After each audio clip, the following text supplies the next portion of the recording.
The man known to history as Emperor Frederick Barbarossa was born in mid-December in the year 1122 in Haguenau, in what is now the region of Alsace in eastern France.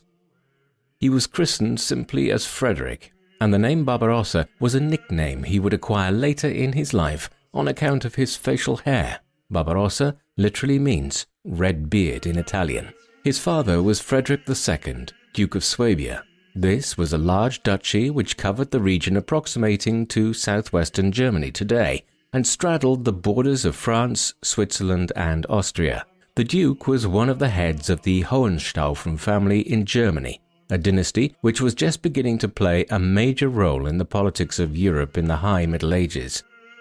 His mother was Judith of Bavaria, a daughter of Henry IX, the Duke of Bavaria. She and Frederick Sr. had only recently married, and Frederick Jr. was their first child. At some unknown time in the years that followed, possibly in 1123 or 1124, she gave birth to a second child, a daughter named Bertha, also known as Judith. However, the union produced no more children, and Judith died prematurely in 1130. As a result, young Frederick had only vague memories of his birth mother and would have grown up more familiar with his stepmother, Agnes of Saarbrücken, whom Frederick Sr. married soon after Judith's death.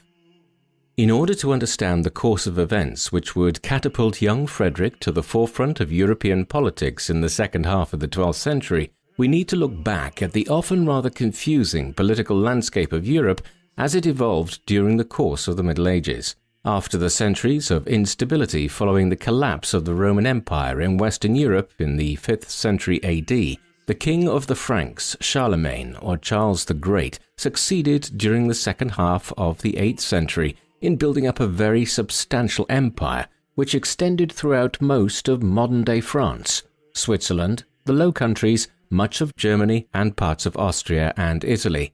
As a result, on Christmas Day in the year 800, he was crowned in Rome by Pope Leo III as the Holy Roman Emperor, and his lands were designated as being the Holy Roman Empire, a successor state to the earlier Roman Empire, a move which was given formal sanction by the Church. This Holy Roman Empire, or Carolingian Empire, continued to be ruled by Charlemagne for some years, and although it passed intact to his son and successor Louis the Pious, when Louis died in 840, the empire was soon divided between his sons, and then, in turn, those sons divided up their lands, meaning that by the 10th century, the Holy Roman Empire and the Carolingian Empire were heavily fragmented. The Holy Roman Empire did not survive in the west of Charlemagne's empire, where the Kingdom of France emerged as a separate entity during the course of the 10th century. However, it did survive in Germany and Italy, where the title of Holy Roman Emperor passed to several families after the direct Carolingian line died out in Germany in 888. But because of the rapid division and fragmentation of the Carolingian lands throughout Germany and Italy in the 9th and 10th centuries, there were dozens of competing duchies and lordships throughout Germany by the time of Frederick's birth in the 12th century. Many of the rulers of these duchies had a claim to the title of Holy Roman Emperor. Should the male line of the Salian or Salic dynasty, which had served as Holy Roman Emperors since 1027, die out. At the time that Frederick was born, the emperor was Henry V, who had been King of Germany since 1099, and Holy Roman Emperor since 1111. His power varied across the course of his reign, as many of the more powerful dukes of Germany would often ignore his commands, while the only other major area of the former Carolingian Empire over which the Holy Roman Emperors still exercised a nominal control was Italy. But here, the many cities and towns of the north were de facto independent by the early 12th century. It was with these two regions of the former Empire of Charlemagne that Frederick's political life would be concerned. When Frederick was just 3 years old in 1125, the Holy Roman Empire was cast into turmoil when Henry V died without an heir. When this occurred, Frederick's father, the Duke of Swabia, was considered as a leading candidate to succeed as King of Germany and to seek election as Holy Roman Emperor. The Hohenstaufens were indirectly descended from the Carolingians through several centuries, and the Duchy of Swabia was a stem duchy which had emerged in the 10th century following the complicated fragmentation of the Carolingian Empire. Moreover, when Henry V had been forced to head south to Italy in one of his many clashes with the papacy in Rome for control over affairs in Italy, Frederick Sr. had often been appointed by the emperor to oversee affairs in Germany during his absence. Indeed, it is believed that Henry wished for Frederick to succeed him, but Frederick proved his own worst enemy in this regard. When the German lords and bishops met at the city of Mainz shortly after Henry's death to decide on a new emperor, Frederick alienated many with his overconfidence and unwillingness to accept free princely elections. As a result, a compromise candidate in the shape of Lothair of Supplinburg was elected to succeed as Holy Roman Emperor. It was not an arrangement that would go unchallenged for long. While all of this was occurring, young Frederick was being groomed to become a lord one day. The education of those of noble blood in the 12th century focused on preparing sons to be commanders on the battlefield. He would have learned to ride on horseback from a very young age and how to fight with a sword and other weapons. Armor would have been drafted into this training after a certain point, as the manner in which medieval knights of the 12th century fought involved wearing heavy plate and chainmail armor. All of this came at the expense of what we would view as a normal education nowadays. Many rulers had been illiterate in the early Middle Ages, and while this situation was improving by the 12th century, literacy was still not prioritized. There has been some considerable debate as to how well Frederick could read and write, and while we can probably dismiss earlier claims that he was illiterate, he was no scholar king either, and he had very little grasp of Latin, the language of scholarship, the law, and the church in the High Middle Ages. Thus, Frederick was raised to rule on the battlefield rather than from behind a desk. In 1137, when Frederick was heading into his late teenage years, the stability of the Holy Roman Empire was once again called into question. That December, Lothair III died. He had only one surviving child, a daughter named Gertrude, and the succession was consequently cast into fresh chaos. As a result, Frederick's uncle, Conrad, the Duke of Franconia, now moved to make himself King of Germany and Holy Roman Emperor. Conrad had a long history of seeking the imperial crown. He had challenged Lothair's position back in 1127 and had been declared as a rival emperor, and now the opportunity presented by the imperial throne lying vacant made him the obvious candidate. At a meeting of the German princes and bishops at Koblenz in March 1138, he was elected emperor. However, he faced opposition himself from Henry the Proud, Duke of Bavaria and Saxony. This was the origin of a split within the Holy Roman Empire between the supporters of the House of Welf, of which Henry the Proud was the head, and the House of Hohenstaufen, from which Conrad and Frederick hailed. Eventually, these two camps would become known as the Guelphs and the Ghibellines. The Guelphs is an Italian rendering of Welf, while Ghibellines is an Italianized form of Weiblingen, the name of the ancestral seat or stronghold of the House of Hohenstaufen in Württemberg in Germany. The split between the Guelphs and the Ghibellines would shape much of Frederick's later life. Conrad would rule as Holy Roman Emperor, albeit with some opposition from the House of Welf or Guelphs throughout the 1140s. Frederick's path, though, in these years lay elsewhere. By the early 1140s, Frederick was emerging as a substantial character within Germany as he entered his adult years.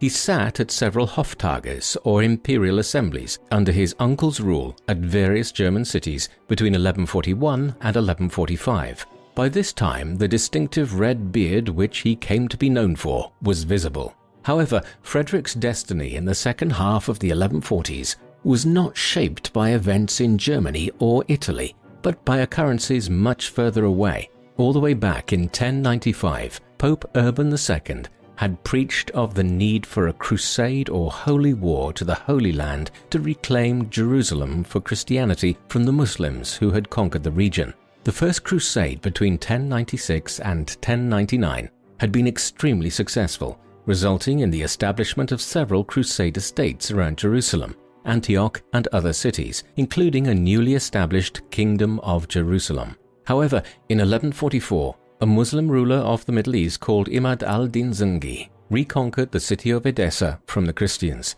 This led a leading churchman, Bernard of Clairvaux, to preach on the need for a second crusade to be undertaken. While he was visiting the city of Speyer in 1146, Frederick would soon be involved.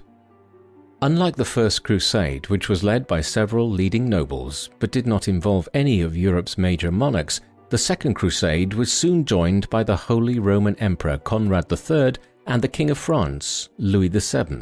Frederick took the cross himself, a symbolic gesture which indicated the intention to go on crusade early in 1147, and committed himself to travelling with his uncle to the Holy Land. This was despite the objections of his father, the Duke of Swabia, who was dying and wanted his son and heir to remain in Germany to cement his control over the duchy when he passed away. In the event, Frederick Sr. died early in April 1147, and Frederick succeeded him before he ever left for the Holy Land.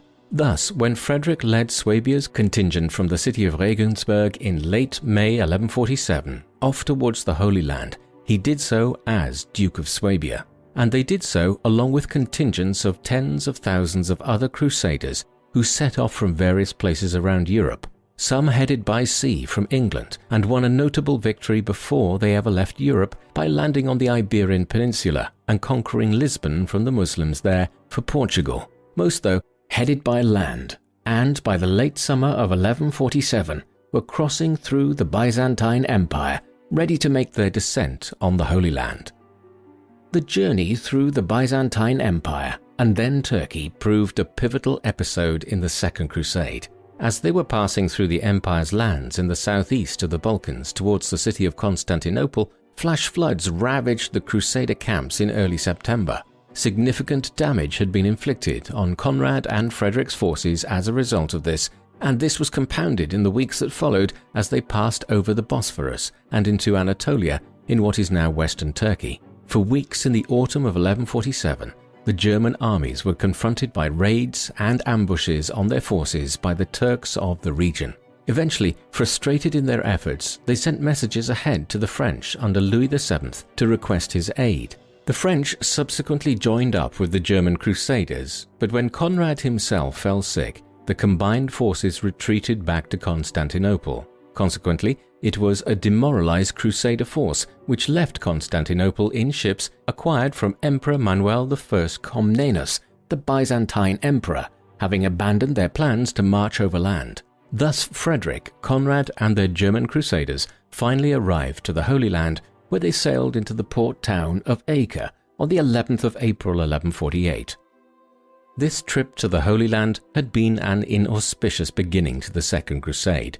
It was compounded when they learned that King Louis's French forces, which had stubbornly maintained their overland march through Turkey, had been all but wiped out along the way. Louis had arrived in Antioch a few weeks earlier with the remains of his army, but they could now offer little to the military capabilities of the Second Crusade.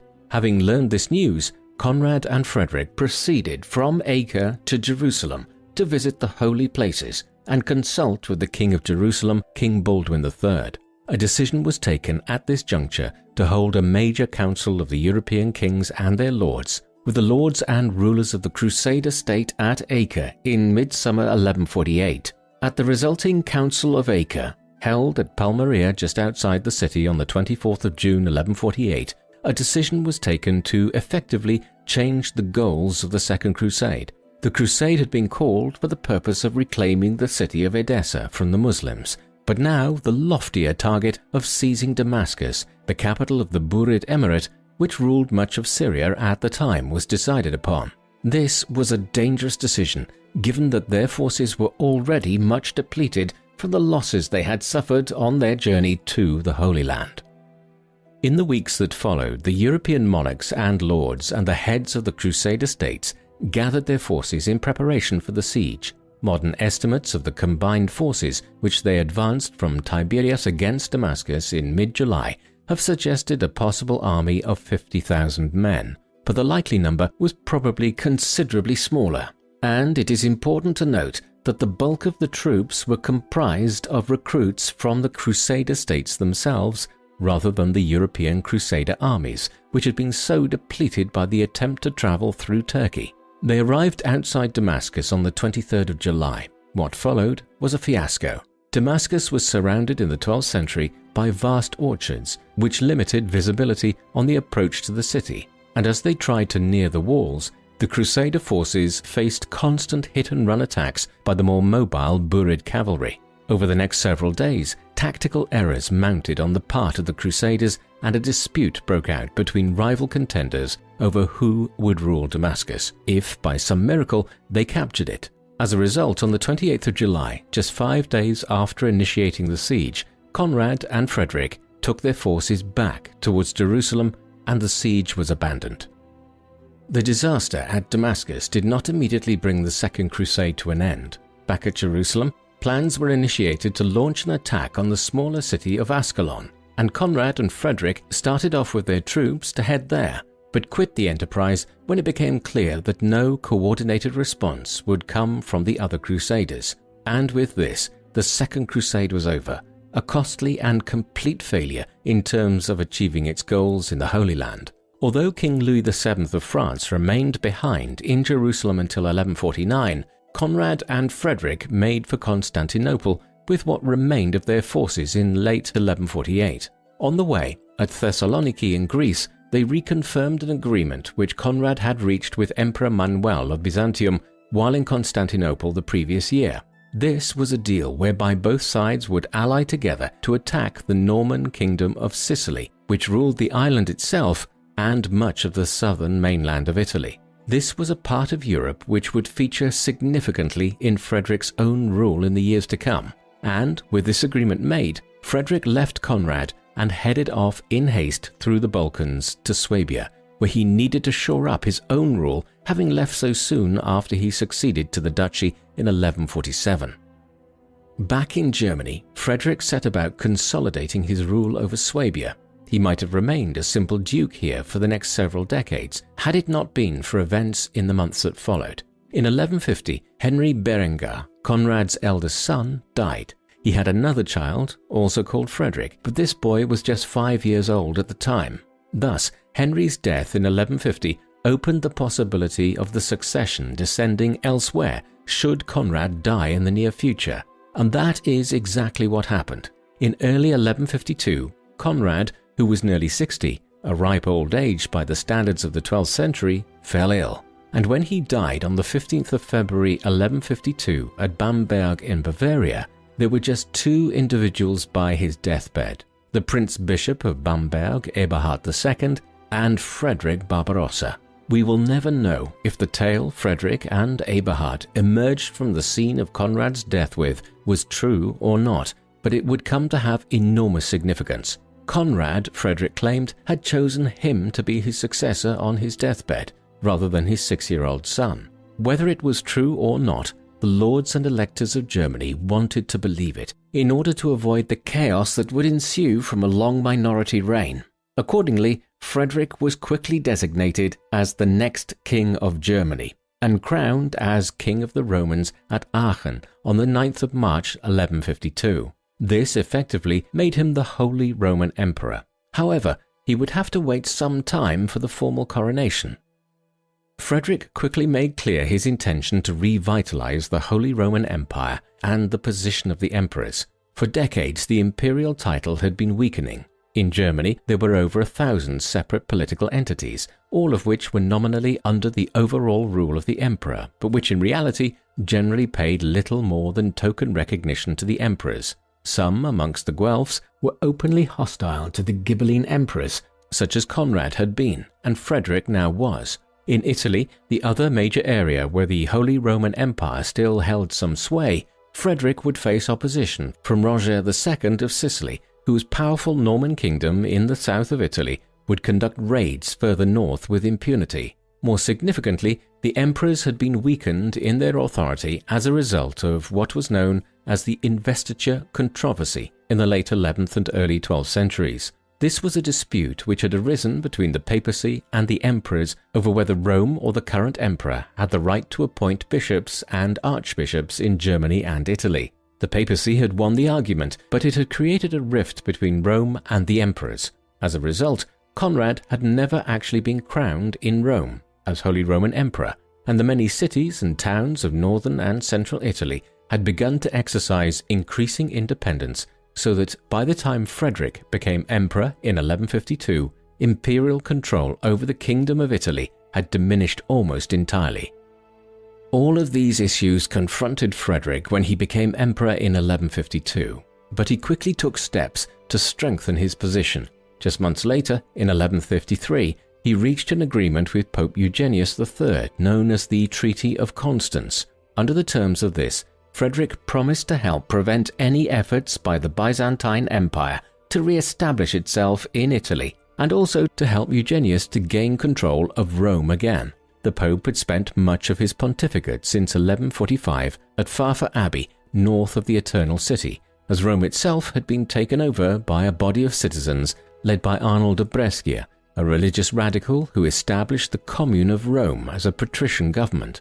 In return, Frederick affirmed his claim to become the emperor and was attempting to indicate that he did not need papal approval in order to become the legitimate Holy Roman Emperor. Moreover, he was further facilitated in the months that followed by the death of Roger II of Sicily. He was succeeded by his son William, who was not necessarily an ineffective ruler, but was not the equal of his father, who had been one of the most dynamic and energetic rulers of 12th century Europe.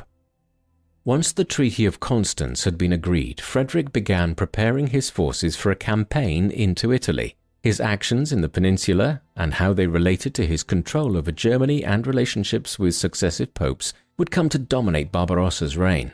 The country at this time was a patchwork of different political entities, which was almost as confusing as 12th century Germany's political landscape. In the south, the Kingdom of Sicily, which covered the island itself and much of the peninsula south of Rome, was the dominant power.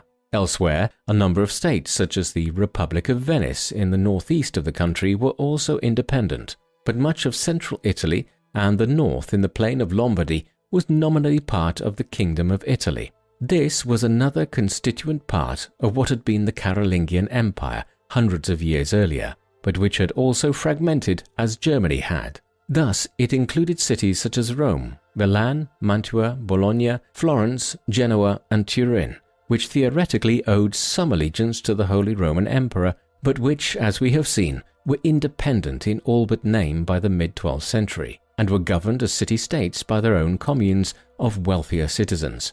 Now, shortly after ascending as emperor, Frederick's mission was to re-establish imperial authority across the peninsula. Frederick began reasserting himself in Italy with an intended campaign against the Normans in the south in the autumn of 1154. With Roger II just having died and the country adjusting to a new ruler, Barbarossa believed this was the time to strike the powerful Kingdom of Sicily. However, no sooner had he arrived into the plain of Lombardy with a field army of about 7,000 men, including 1,800 knights, than he realized exactly how unwilling to obey his commands the cities of the Kingdom of Italy were. Consequently, he immediately changed tactic and instead began a military campaign against the northern cities, forcing Milan to submit to him that winter and completely destroying the town of Tortona in the Piedmont in northwestern Italy. Then he proceeded towards the city of Pavia, from where the Holy Roman Emperors had long based their rule in the Kingdom of Italy to avoid jurisdictional overlaps with the papacy in Rome. Here, Frederick was formally crowned as King of Italy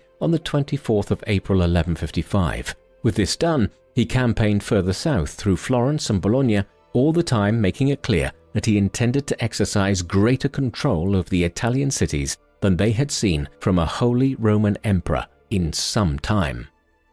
With his control over the north of Italy reimposed, Frederick continued on south to fulfill his promises to Pope Adrian as part of the Treaty of Constance. Thus, in early June, he arrived in Rome, where he had Arnold of Brescia, the religious radical leader there, executed. Then Pope Adrian entered the city and formally crowned Barbarossa as the Holy Roman Emperor on the 18th of June 1155. Even as riots were occurring across the city in opposition to the reimposition of imperial and papal rule. In the hours that followed, Frederick's troops restored order to the city, but by that time there were over 1,000 Romans dead on the streets as a result of the unrest, and thereafter Frederick proceeded south with the goal of finally campaigning against the Normans. yet reinforcements which he had been promised by the German lords never arrived. Consequently, he returned to Germany late in 1155, bringing his first Italian campaign to an end.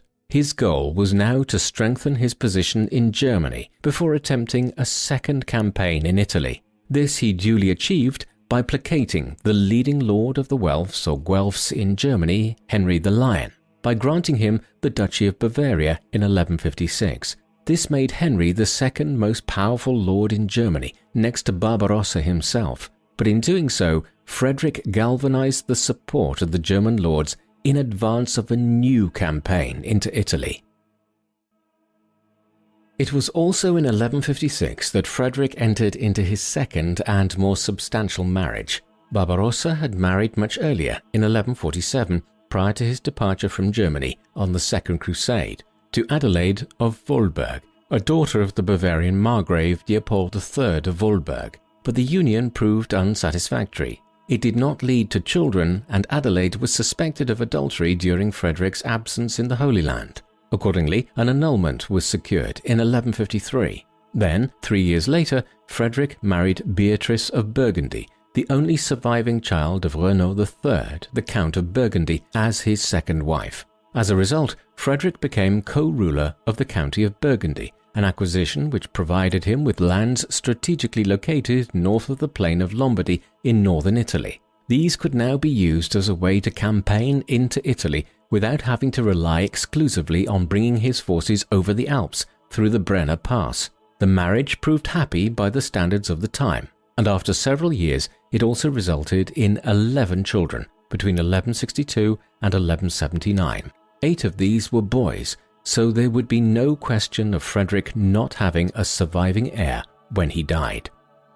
With his position in Germany at least temporarily strengthened and having acquired the further boon of control over Burgundy through his marriage, Frederick undertook his second Italian campaign in the summer of 1158, with the goal of further consolidating his hold on the Kingdom of Italy and then invading the Kingdom of Sicily. This time he was accompanied by Henry the Lion and enjoyed much greater support from the German lords as a consequence. As a result, when they descended into the plain of Lombardy that summer, Barbarossa's forces quickly crushed a fresh bout of unrest in the city of Milan, the leading city in the north of Italy. Following this, an imperial diet or parliament was convened at Roncaglia near Piacenza.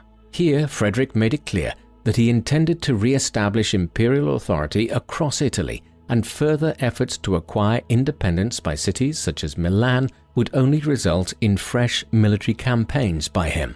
The warning was not heeded, however, and rebellions sprung up across the north of Italy in the months that followed, notably at the city of Crema, where Frederick spent much of the rest of his second Italian campaign engaged in a siege in 1159. It was while Frederick was engaged in the siege of Crema in 1159 that Pope Adrian IV died. This would have major consequences for the next 20 years of Italian politics, as, at a papal conclave which followed, the favoured candidate amongst the cardinals was unquestionably Roland of Siena, a cardinal and the papal chancellor. But there was a problem with this proposed candidate. Roland was an avowed opponent of Frederick's, who had consistently argued throughout the 1150s that the Holy Roman Emperor was a vassal of the papacy and took his commands from Rome, not the other way around as Barbarossa wanted it. Therefore, when the papal conclave elected Roland and he became Pope Alexander III, Frederick moved to have his closest rival, a Ghibelline candidate, Octavian of Monticelli, elected. Octavian was duly elected by a minority of the cardinals and became Pope Victor IV. Victor was the first of 3 so-called anti-popes, the others being Pascal III from 1164 and Calixtus III from 1168. These were popes who were not legally elected by a majority of cardinals, but who were set up by Frederick as rivals to Alexander III during his long pontificate down to 1181. Thus, Frederick effectively shattered the harmony of the Church in Italy for 22 years following Alexander's election as Pope, as a means of keeping this opponent of imperial authority from having full control of the papacy. The immediate consequences were that Pope Alexander now moved to ally the papacy with the Kingdom of Sicily, against any further incursions by Frederick against Rome or the south of the Italian peninsula. They also began fomenting further unrest in the north, and this was at least partially responsible for a new revolt by Milan in the early 1160s. A lengthy siege followed in 1161 and early 1162, following which the Milanese finally surrendered on the 6th of March 1162, unhappy at having become bogged down in northern Italy for nearly 4 years when his goal all along had been to strike against the Kingdom of Sicily. Frederick exerted a heavy revenge on Milan for having revolted 3 times under his rule already. When the city was entered in early March, his army set about destroying much of it in the hours that followed. The example this set led several other cities across the north, such as Brescia and Placentia, which had also revolted, to surrender, actions which brought to an end Barbarossa's second Italian campaign. Thereafter, he briefly returned to Germany, but it would not be long before fresh unrest arose to the south. It was not all war for Frederick. His reign was also central to what is known as the 12th century Renaissance. This was an early period of political, social, cultural, and intellectual revival throughout Europe following the Dark Ages, which had followed the fall of the Roman Empire. This early Renaissance saw many marked advancements in these fields, which are now seen as being necessary precursors to the later, more well-known Italian Renaissance, which spread throughout Europe throughout the 16th century. One of the foremost elements of this earlier 12th century Renaissance was the emergence of Europe's first universities. These typically emerged where groups of students pooled their financial resources together to hire scholars to teach them. The first such university to emerge anywhere in Europe was in the Italian city of Bologna.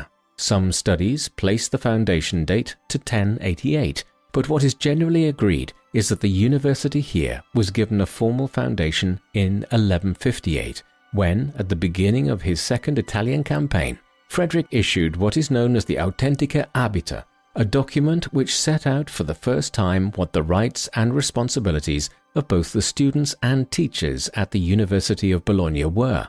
This was a highly important formalization of the university here, and in the early 13th century, the model provided by Bologna was imitated by the universities of Oxford and Cambridge in England, Paris in France, Salamanca in Spain, and Padua in Italy. Another element of this 12th century Renaissance which was characteristic of Frederick's reign was the revival in interest in different forms of legal systems. During the medieval period, the legal systems of kingdoms such as England and France and other entities such as the Holy Roman Empire had come to increasingly be a combination of canon law or church law and the common law, which was effectively a distillation of earlier Germanic laws and the Roman civil law.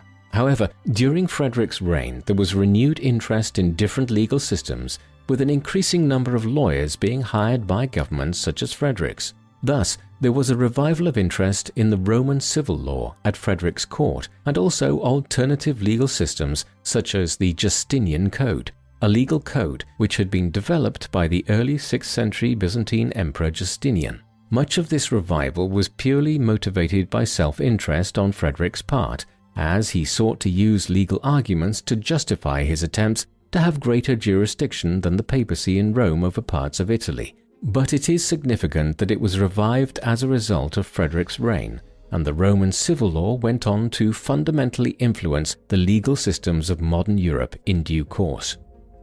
It is interesting to speculate, given these administrative and educational reforms, how Barbarossa's reign might have developed had he not engaged in determined efforts throughout it to re-establish imperial control over Italy. But ultimately, his attentions were focused on the southern peninsula. No sooner had he returned to Germany in 1162, after his second Italian campaign, than he was planning a third for 1163. This one again aimed at finally campaigning against William I of Sicily in the south. However, the third Italian campaign would yet again be diverted following the emergence of a new independence movement in the urban communes at Verona and neighboring cities in the northeast, and this time Frederick was unable to suppress these, in the same way that he had the revolt of the early 1060s, by making an example of Milan. This is because the insurrection was more coordinated. with the cities of Verona, Padua, and Vicenza allying themselves into what was known as the Veronese League, which also acquired the aid of the independent and powerful Republic of Venice. As a result, Frederick was unable to tame them immediately following his entry into Italy in 1163, and instead cut the Third Italian campaign short. He returned to Germany and began preparing a fourth, larger expedition. The Fourth Italian Campaign, which Frederick led south through the Brenner Pass and into Italy in 1166, was a more formidable affair than the Third Campaign a few years earlier, and this time Barbarossa had a different approach. Rather than striking at the cities of the Veronese League and other recalcitrant elements amongst the cities of the plain of Lombardy, he would pass through the north entirely and move against Rome and Pope Alexander III, whom he believed was the major prop holding together the rebellious cities in the north. Frederick was also doubtlessly perturbed by rumors that the Byzantine Emperor Manuel I had sent emissaries to Alexander offering to end the Great Schism which had developed between the Roman Catholic Church in the west and the Greek Orthodox Church in the east, over several significant doctrinal and procedural differences between the two churches, if the Pope would recognize Manuel's rights to land which had previously belonged to the Roman Empire in Italy and elsewhere. If Alexander was so inclined, then Manuel would send aid to Italy to help the Pope in his struggle with Frederick. Thus, Barbarossa had more reasons than one to strike against the papacy in 1166. The Fourth Italian Campaign, like the Third Campaign a few years earlier, ran into stalemate. Frederick proceeded south and captured Rome after victory outside the city at the Battle of Monte Porzio on the 29th of May 1167. Alexander now fled south to the Kingdom of Sicily and found refuge at the city of Benevento, while Frederick imposed the anti-pope Paschal III in Rome. However, this victory soon turned to despair. Disease struck Frederick's forces in Rome, most likely an outbreak of malaria, severely reducing his military capacity. Then news arrived from the north that while he was capturing Rome, the Veronese League there had expanded to include nearly every city and town in the plain of Lombardy, including Milan, Genoa, Bologna, Crema, Cremona, Mantua, Piacenza, Brescia, Modena, Parma, and Ferrara. Leading members of the communes of these cities and towns had sworn an oath at the Abbey of Pontida near Bergamo by the Italian Alps on the 7th of April 1167, creating this new Lombard League. As new members joined every week, and with his own forces ravaged by the outbreak of malaria in Rome, Frederick now decided to postpone his showdown with the Italian cities and return to Germany in 1168. It would be 6 years before he returned for the final showdown. Frederick spent the late 1160s and the early 1170s undertaking reforms elsewhere to strengthen his position in advance of a new campaign into Italy. For instance, economic changes of a kind were made, particularly in the proliferation of mints throughout Central Europe to produce imperial coins. There were just 24 of these in all of Germany at the start of his reign in the early 1150s, but by the 1180s, well over 100 could be found in the same region. He also made efforts to strengthen imperial authority to the east of the Holy Roman Empire, around Bohemia and Hungary, two regions which had been expanding in the 12th century into the Balkans and western Poland. For instance, when a dispute arose in the Kingdom of Bohemia over the succession there in the early 1170s, Barbarossa convened a diet at the German town of Helmsdorf in September 1173, where he championed the cause of Uldrich, a son of the former king Sobislav I. Admittedly, Uldrich did not want the crown and immediately abdicated in favor of his brother Sobislav, who then became Sobislav II, a decision which temporarily seemed to stabilize the situation in Bohemia, although fresh unrest arose in the mid-1170s. By the time that the latter unrest arose in Bohemia, Frederick had already turned his attentions back southwards towards Italy. In 1174, he undertook his fifth Italian campaign, the last major military foray into the peninsula of his reign. For this, he brought an army of over 10,000 troops south from Germany. However, he faced an unprecedented alliance of the Lombard League, the papacy, and the Kingdom of Sicily. with some minor support provided by the Byzantine Empire. At first, it seemed possible that direct conflict could be avoided as negotiations were opened between Barbarossa and the Lombard League at the city of Pavia, but these broke down in the summer of 1175. Months of movements across the plain of Lombardy followed as the League was able to gather an army of in excess of 20,000 men, while Frederick sent north to Burgundy and various parts of Germany, requesting further detachments to be sent south. The reinforcements he received did not meet his expectations, and when the Imperial and League forces finally clashed at the Battle of Legnano on the 29th of May 1176 to the northwest of Milan, Frederick suffered the worst military defeat of his life. The emperor was struck from his horse himself during the conflict and wounded, to the extent that it was briefly believed he was dead.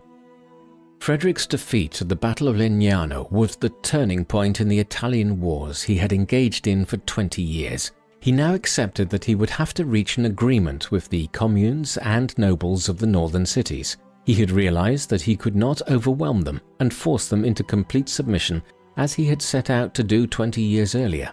But at the same time, the Italian communes of the north knew that they would have to acknowledge some imperial oversight of northern Italy, and they could not go back to the de facto independence they had held for much of the first half of the 12th century. Accordingly, negotiations were entered into between Frederick and the League, with Alexander III sending emissaries from Rome.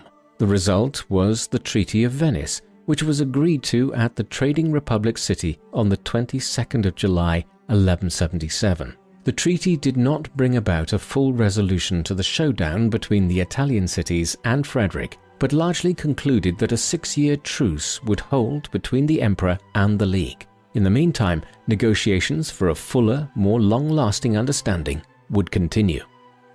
The Treaty of Venice brought to an end Frederick's military campaigning in Italy, but while he had technically lost the war with the defeat at Legnano, in the end he gained a partial victory in the peace. When the 6-year truce concluded, it was replaced by a new diplomatic arrangement, which was signed at Lake Constance on the 25th of June 1183. The Peace of Constance was a major compromise. The cities and towns of the Kingdom of Italy would henceforth be allowed to manage much of their internal affairs themselves, but they agreed to acknowledge Frederick's imperial claims on northern and much of central Italy. They would owe fealty to Frederick, who would have the right of appointment of some of the senior officials in each city. Office holders throughout the communes would also have to swear an oath of fealty to the emperor, and while the court systems would operate independently in each city or town, citizens there could appeal to the imperial court in Germany if they so wished. Thus, the Peace of Constance guaranteed the Italian cities a substantial degree of internal independence. But Frederick, after nearly 30 years of conflict in Italy, had succeeded in re-establishing a much greater degree of control over the region than many of his near predecessors as emperor had enjoyed. With the wars over in Italy, Frederick was able to turn his attention yet again to Germany, where he sought revenge against those who had failed to adequately reinforce him in 1175 and 1176 before the defeat at Legnano. In particular, he was determined to move against Henry the Lion, the Welf or Guelph leader to whom he had granted the Duchy of Bavaria back in 1156 in order to quell unrest amongst the Welf faction at that time. Henry had failed to support his fifth Italian campaign adequately and had also aroused some enmity within Germany at his accumulation of huge tracts of land. As a result, Frederick was able to place Henry on trial in 1180 on the grounds that imperial law held sway over traditional German law and that Henry could be tried on charges brought by an emperor. Henry refused to appear at the trial and was quickly found guilty in absentia. Frederick then invaded his lands in Saxony, and Henry was eventually forced to submit in November 1181. Shortly afterwards, he was driven into exile for 3 years, which he spent in northern France. Thereafter, he returned to Germany and tried to re-establish himself, but he never regained the authority he had held prior to 1180. Moreover, with the death of Pope Alexander III in August 1181, Frederick found another adversary gone from the scene. If an indication of Frederick's position as the strongest Holy Roman Emperor which Europe had seen for some time were needed, then one was provided in May 1184 when Barbarossa summoned an imperial diet to assemble at the city of Mainz in western Germany on Pentecost. The Diet of Pentecost, as it has become known, saw the great lords of the empire assemble by the river Main there from the 20th of May onwards. Several banquets and ceremonies were held, and there was talk of developing an anti-French alliance with England by the German lords to re-extend imperial control over eastern France. The Diet was widely written about at the time and celebrated for its indication of how Barbarossa had rejuvenated the empire, and a further victory soon followed. In 1186, Frederick managed, despite papal objections, to engineer the marriage of his son, Henry, to Constance of Sicily, a posthumously born daughter of King Roger II of Sicily. This opened the possibility of the Hohenstaufens one day having a claim to the throne of the Kingdom of Sicily, a possibility which, if realized, would see the family and Ghibelline influence extend from Sicily north to the Baltic Sea. And so, the victories which had so often escaped Frederick on the battlefield were accumulating through diplomacy in the 1180s. It was, though, the call of the battlefield which still appealed to Frederick. In 1187, just after he had organized the Sicilian marriage, that call came yet again from the east. The Crusader states were in fresh trouble there. A dynastic crisis had broken out in the Kingdom of Jerusalem following the death of King Baldwin IV in 1185. The problem was compounded by the fact that the disparate Muslim kingdoms of Syria and Egypt, which were often divided amongst themselves, had been united under a new Muslim leader from Kurdistan. His name was Yusuf ibn Ayyub, but he is better known as Saladin, meaning the goodness or righteousness of the faith. In July 1187, his forces won a great victory at the Battle of Hattin, near the city of Tiberias, against a Crusader army where over 10,000 Christian soldiers are believed to have lost their lives or been captured. With the fighting forces decimated, the Crusaders were unable to prevent Saladin from continuing onwards to Jerusalem and recapturing the city after nearly a century in Christian hands. The call now went out from the remaining Crusader states. Help was needed from Europe if they were to survive and retake Jerusalem. And when word reached 67-year-old Frederick Barbarossa, he determined to take the cross again and return to the Holy Land 40 years after his last foray there. Preparations commenced in April 1188 and were to continue throughout the empire for the next year.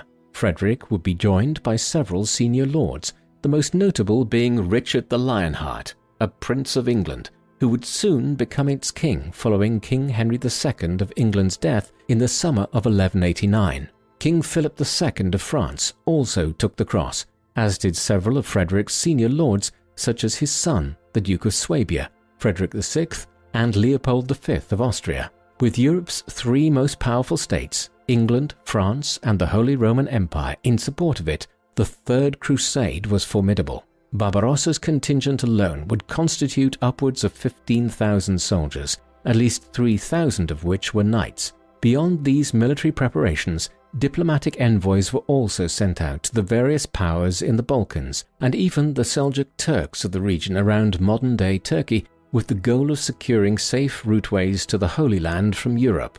There could be no repeat of the arduous journey from Constantinople to Jerusalem during the Second Crusade, where the Crusaders had been massively depleted before they ever arrived to Acre and Antioch. With all this in place, Frederick took the staff of a pilgrim at his birthplace of Haguenau on the 15th of April 1189 and set out for the Holy Land. Despite the Crusaders' best efforts to ensure a safer passage this time, Frederick would never make it to the Holy Land. The journey through the Balkans and the Byzantine Empire into Anatolia was relatively smooth, though slow. By the summer of 1190, they were in southern Turkey, making their way along the coast towards Mersin, after which they would soon turn south towards Jerusalem.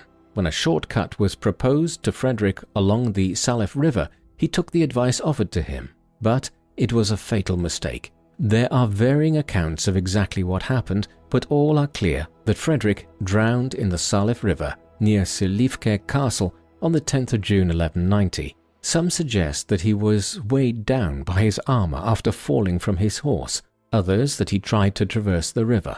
What is clear is that he died, and once he did, much of the German contingent melted away and returned to Europe. Thus it was a much reduced force which his son Frederick led on to the Holy Land, where they variously buried his bones and flesh in Antioch and Tyre.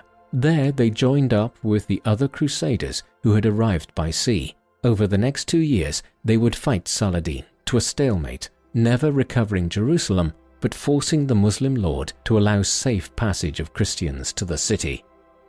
The Holy Roman Empire was weakened in the long run by Frederick's death. He had rejuvenated it and made it strong again after decades of internal strife and political decline during the first half of the 12th century. His eldest surviving son, Henry, succeeded him as Holy Roman Emperor in 1191, following the receipt of news that Barbarossa had died on the way to the Holy Land. Henry VI, as he became, was an effective emperor who built on his father's successes. In 1194, he claimed the throne of the Kingdom of Sicily by right of his marriage to Constance in 1186, and thereafter he even went to war against the Byzantine Empire and extracted a vassalage tax from Constantinople. But Henry died prematurely, possibly of malaria, in September 1197, and this development opened up a period of renewed conflict within the empire. Philip of Swabia, another of Barbarossa's sons, was elected as Holy Roman Emperor in 1198, but a rival contender emerged from the Welf faction in the shape of Otto of Brunswick. Accordingly, for the next 11 years, there were 2 rival emperors, before Philip's death saw Otto become the only unchallenged Welf or Guelph emperor of the High Middle Ages. Henry VI's son, named Frederick after his grandfather, managed to reacquire the imperial title in 1215 and created a strong centralized state much like Barbarossa had 40 years earlier. But his death in 1250 ushered in a renewed period of decline. Thereafter, the Kingdom of Sicily passed to the French House of Anjou in 1266, and imperial authority in Italy slowly collapsed in the late 13th century as fully independent republics began to emerge in Milan, Florence, Genoa, and other cities. Frederick Barbarossa, of course, has had a modern-day afterlife. When the forces of Nazi Germany invaded the Soviet Union in the summer of 1941, they did so following the plans laid down in what was known as Operation Barbarossa.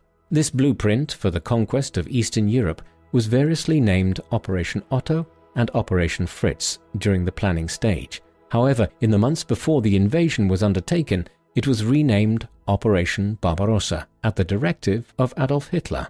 Hitler seems to have wished to use the name for 2 reasons. Firstly, he believed that it was fitting because Barbarossa had sought to establish a militarily and administratively strong German empire during the 12th century after the Holy Roman Empire had been weakened for several decades, similar to how Germany had been weakened through its defeat in the First World War. Secondly, the Nazis believed Barbarossa had an acute interest in expanding Germany eastwards. But while Christian Europe was certainly expanding into the Baltic Sea region and further east during the 12th century, it was a complete misconception to believe that Frederick Barbarossa had been at the forefront of this eastwards march. Rather, as the foregoing has demonstrated, his primary concern was always with Germany and Italy and the rejuvenation of imperial power there.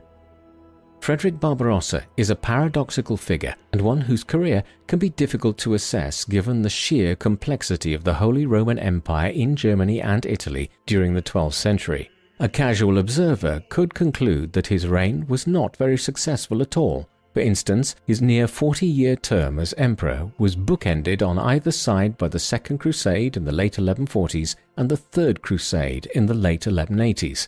The first of these was a failure when judged by any criteria and achieved nothing in the Holy Land other than a failed siege of Damascus which lasted less than a week. The Third Crusade was much more successful overall, but Frederick never made it to the Holy Land himself. At home, he was often even less successful. The paramount concern of his reign was to re-establish imperial control over the Kingdom of Italy, and he launched 5 campaigns into the plain of Lombardy between the mid-1150s and the mid-1170s to try to achieve that. Eventually, at the end of these, he was effectively defeated by the Lombard League at the Battle of Legnano in 1176.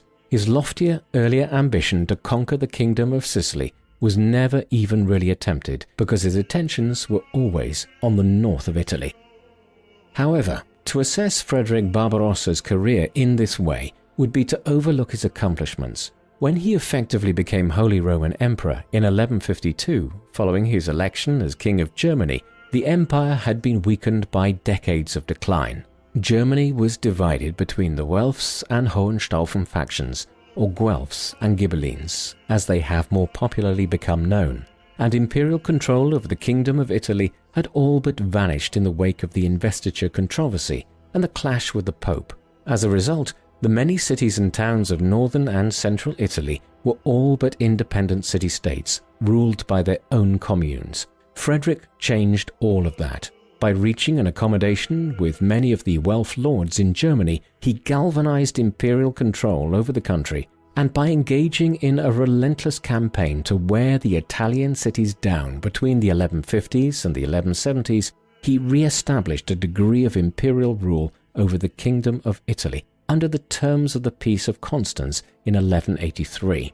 Near the end of his life, he also ensured that his son would become the King of Sicily by marrying Henry to Constance. However, there was one major flaw in all of this. While Frederick was able to revive imperial power in Germany and Italy during his reign, the settlement he reached in both countries relied on strong imperial rule for it to be maintained. When weaker rulers came along after himself and his grandson Frederick II, ultimately the process of political fragmentation in Germany and Italy and the decline of imperial rule recommenced.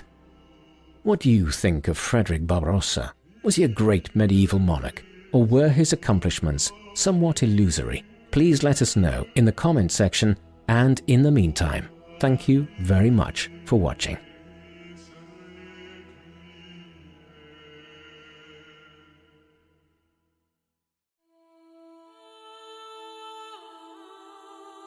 The man known to history as Richard the Lionheart was born on the 8th of September 1157 in England, possibly at Beaumont Palace in Oxford, one of the royal residences of the Angevin royal family during the 12th century.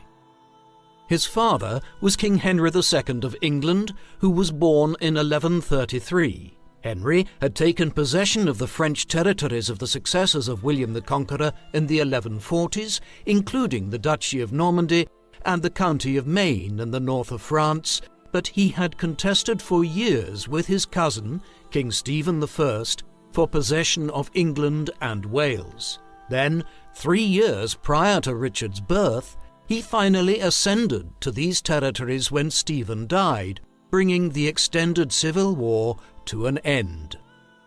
Richard's mother was Eleanor of Aquitaine, a formidable woman herself who had earlier been married to King Louis VII of France before divorcing him and marrying Henry in 1154. As the successor to the Duchy of Aquitaine in western France, she had brought this territory to the marriage, expanding the territory ruled by Henry to cover much of northern and western France, in addition to England and Wales. And the dynasty which Richard was born into is known to posterity as the Plantagenets, after a flower of the order of Plantagenista, which Henry II's father used to wear. This family now ruled extended territories on either side of the English Channel, and Richard's life would be spent straddling these two worlds, where the Plantagenets were the royal family of England, as well as a major noble family in France. Richard's early life was typical of a family which ruled over a very disparate dominion. King Henry II was the King of England and Lord of Wales, much as the modern-day state of England has included a close connection with Wales for centuries, but the Plantagenet dominions stretched much further still. As the descendant of William the Conqueror, Henry ruled over the Duchy of Normandy in northern France, along with several other territories in northern and western France, such as the County of Maine. Moreover, as we have seen, his marriage to Eleanor had brought the Duchy of Aquitaine into the Plantagenet sphere of control. As a consequence, Henry's dominions were nearly as extensive as those of the French monarchy in France, with the south and east of the country ruled by the French kings from Paris.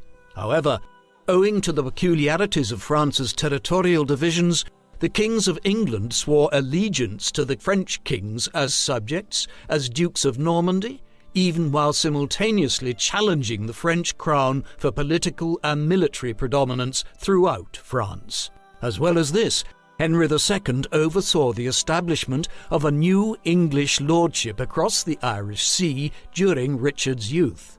Thus, what is known as the Angevin Empire stretched across England, Wales, Ireland, and most of northern and central France. It was this disparate territory which Richard would one day come to rule over. During his youth, many would not have countenanced the idea that young Richard would one day succeed to the kingship, as he had an older brother named Henry after the king himself, while he also had two younger brothers, Geoffrey and John, and three sisters, Matilda, Eleanor, and Joan, each of whom would play a consequential part in Richard's life at one time or another. As was typical for the age, the upbringing of Richard and his siblings was the responsibility of his mother. Much of it was entrusted to a nurse named Hodiana, to whom Richard later granted a substantial pension in recognition of her service. As is typical of the time, little concrete evidence is available for Richard's youth and education, but we know that he would have received a conventional education for a royal son, insofar as it focused on the art of war. Yet he was able to read and speak Latin to a very high level, while he also evidently had a keen interest in poems and music. Moreover, several Muslim writers would later attest to him having an interest in Arab culture, although it is unclear if this evinces some previous learning on his part or was cited by Muslim authors as a way of suggesting the English king was possessed of a considerable cultural tolerance.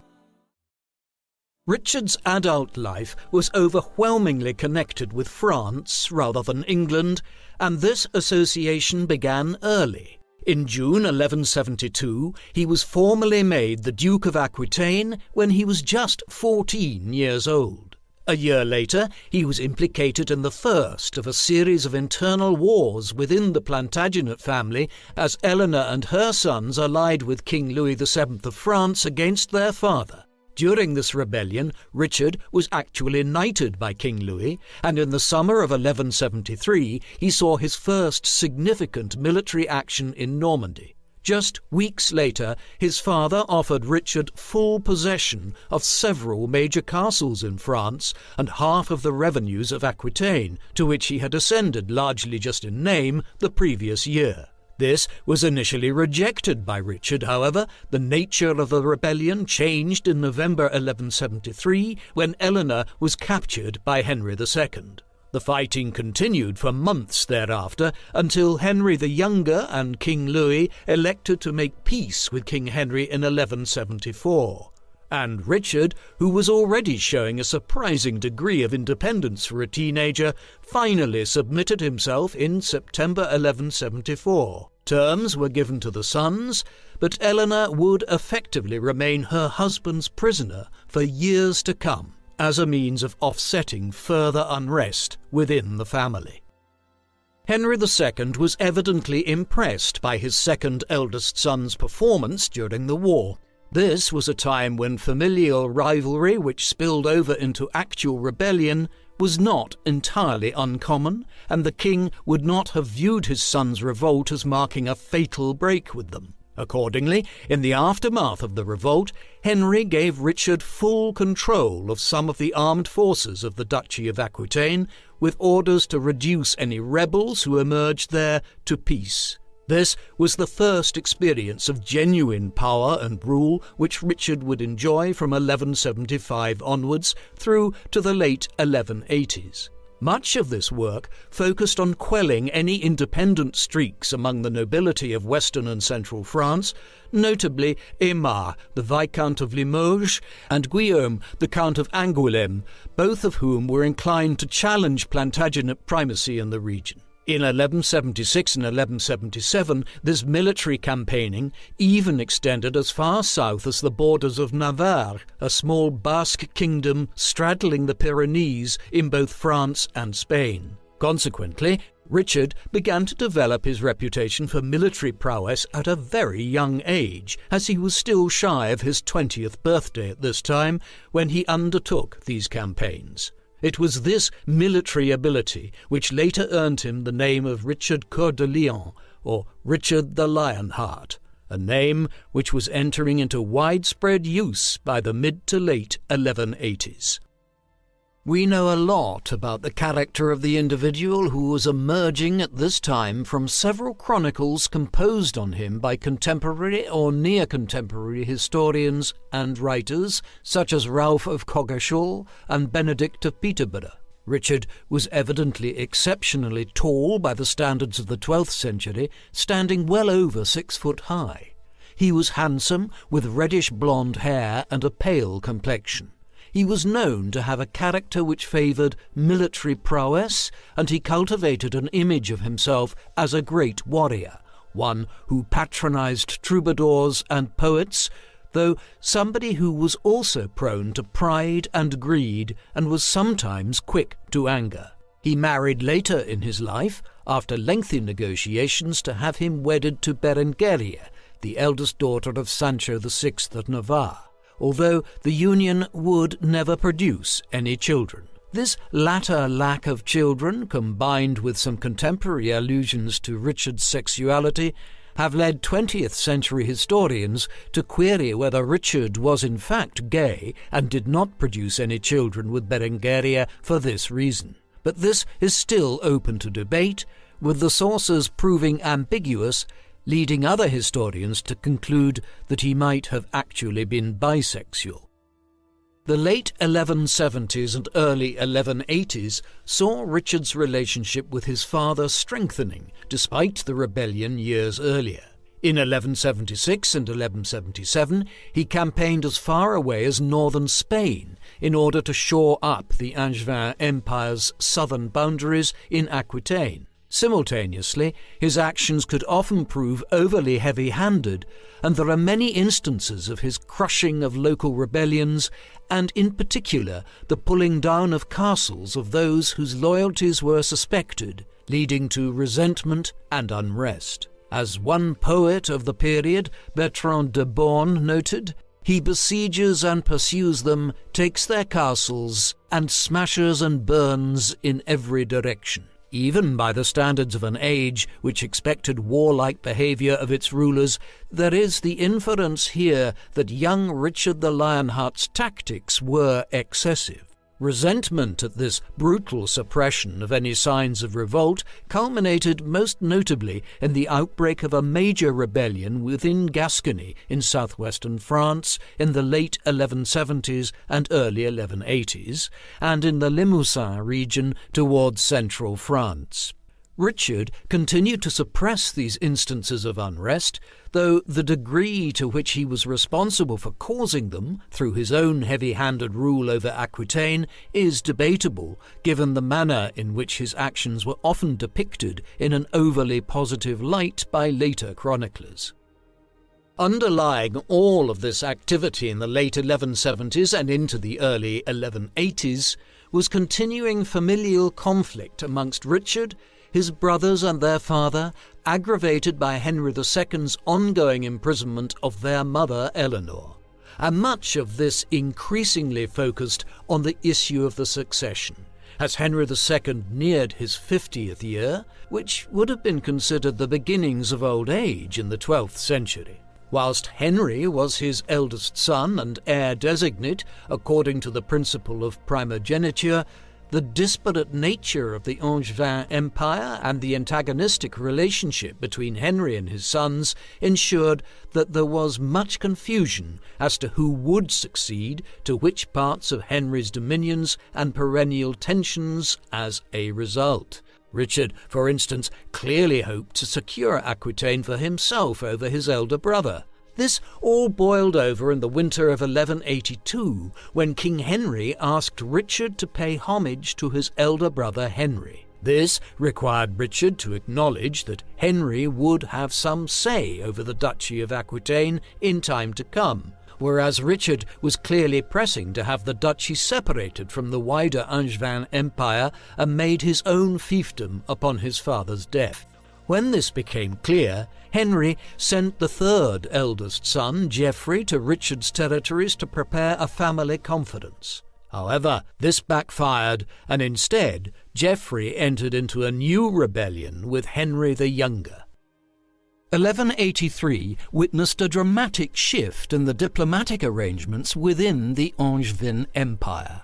On the 11th of June that summer, Henry II's eldest surviving son and namesake, sometimes referred to as Henry the Young King, died of dysentery while yet again in rebellion against his father in central France. Richard was now his father's eldest surviving son and the new heir of the Angevin territories in England, Wales, Ireland, and much of France.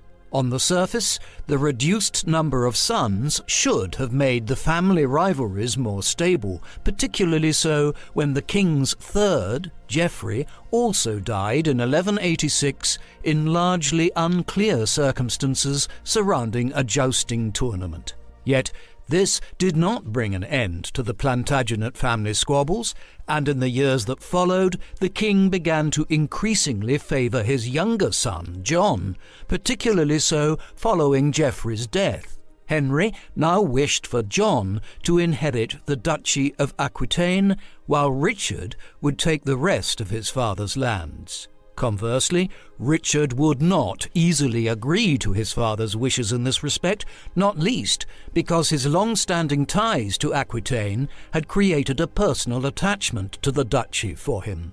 It was thus in an effort to force his father's hand in this respect that Richard allied with the French king Philip II in 1187. It would be the last rebellion between Henry and one of his sons. The rebellion of 1187 proceeded quickly. Philip II had succeeded to the throne of France in 1180 when he was just 15 years of age. He and Richard would have a long-standing rivalry for over a decade between when they first allied with each other and Richard's own death over a decade later. Yet during the late 1180s, it was a highly amicable relationship. A combined military campaign by Richard and Philip against Henry II in early 1189 culminated in a major military defeat of Henry in the summer of 1189. At a final conference, Henry was visibly ill and is believed to have cursed Richard. He died days later on the 6th of July 1189, leaving Richard as his clear successor. And the new king moved quickly to secure his patrimony. He was invested as the Duke of Normandy 2 weeks later on the 20th of July. Later that summer, he made one of the few very brief visits he ever made to England and was crowned as king there on the 3rd of September 1189. Finally, after over 15 years of internal strife, the political landscape of the Angevin Empire seemed to be settling down. Richard had only his brother John as a rival. He might have posed little threat, but now, just at the moment of his final victory, Richard was preparing to head to a new challenge, one very far away. A call had come from the Crusader states of the Holy Land. The Crusades were an ongoing series of wars which European Christians had been engaged in since the late 11th century to reclaim the Holy Land around Palestine and Syria, especially Jerusalem, for the Christian powers. For centuries after the rise of Christianity throughout the Roman Empire in the 3rd and 4th centuries, the Holy Land had remained in Christian hands, specifically as part of the Byzantine Empire.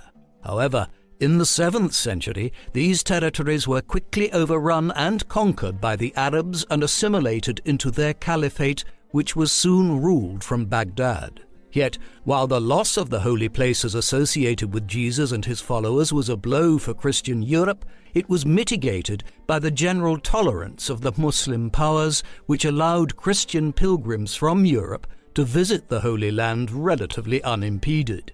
But in the course of the 11th century, this equilibrium changed as the Seljuk Turks, an aggressively expansionist people from Central Asia, conquered most of the Middle East, threatening the Byzantine Empire's capital at Constantinople and reducing access for Christians to the Holy Land. In response, the Byzantine imperial government appealed to the Christian powers of Western Europe to come to their aid against the Turks. The resulting response led to 2 centuries of crusading activity between the 1090s and the 1290s.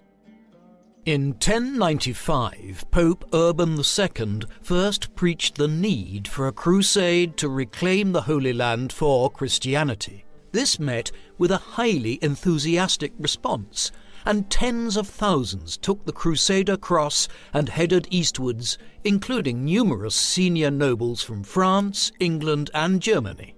And by 1099, this first crusade had resulted in the conquest of the Holy Land and the establishment of several Crusader states, including a newly established Kingdom of Jerusalem. These kingdoms and principalities flourished for decades, until a Muslim force reconquered the city of Edessa in 1144, triggering a second crusade between 1147 and 1150. Although King Louis VII of France and King Conrad III of Germany went east on this occasion, the Second Crusade met with little success, and things were calm again for years afterwards. But in the 1170s and early 1180s, a new Muslim ruler from Kurdistan succeeded in uniting the disparate Muslim kingdoms of Syria and Egypt, thus encircling the Crusader kingdoms. This warlord's name was Yusuf ibn Ayyub, but he is more widely known by his honorific title Saladin, meaning the goodness of faith. In the summer of 1187, his forces won a great victory at the Battle of Hattin, and that autumn, Jerusalem was recaptured from the Christians. The call now went out from the remaining Crusader states. Help was needed from Europe if they were to survive and retake Jerusalem. Richard had already determined to head to the Holy Land on crusade as early as 1187, as news of Saladin's victory at the Battle of Hattin had trickled into Europe. And in the months that followed, King Philip of France, and indeed King Henry II, prior to his death, had committed to doing the same. These were not untypical acts for leading European monarchs and lords who wished to appear committed to the crusading ideal, but in this particular instance, the Western European monarchs were wholly committed to doing so, and Richard remained committed to undertaking his quest to the Middle East following his accession as king. And so plans were underway to depart throughout the summer and autumn of 1189 and into the winter. The primary goal here was to raise sufficient financing for the initiative, one which would require a considerable fleet to convey troops across the Mediterranean, as well as massive logistical support over several years. A tithe, or 10% tax, was raised to that end to fund the crusade, known as the Saladin tithe, one which had been begun by Henry II before his death. Simultaneously, the church hierarchy of England and of the various Angevin territories in Wales, Ireland and France were coerced into providing thousands of pounds of funding towards the Third Crusade, which Richard was now committed to undertaking in 1190. There were some final preparations to be made in England and France before Richard could depart. The goal here was to put in place individuals in the regions, particularly the various duchies and counties under his control in France, who would prop up Richard's rule during what was sure to be a lengthy absence in the Holy Land.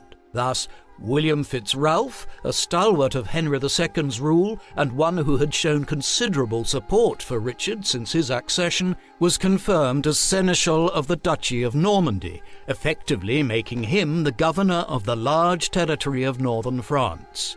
Champagne de Rochefort was appointed as his counterpart as Seneschal of Anjou in western France, but most significant was the appointment of William de Longchamp, the Lord Chancellor of England, as the head of the government there during Richard's absence.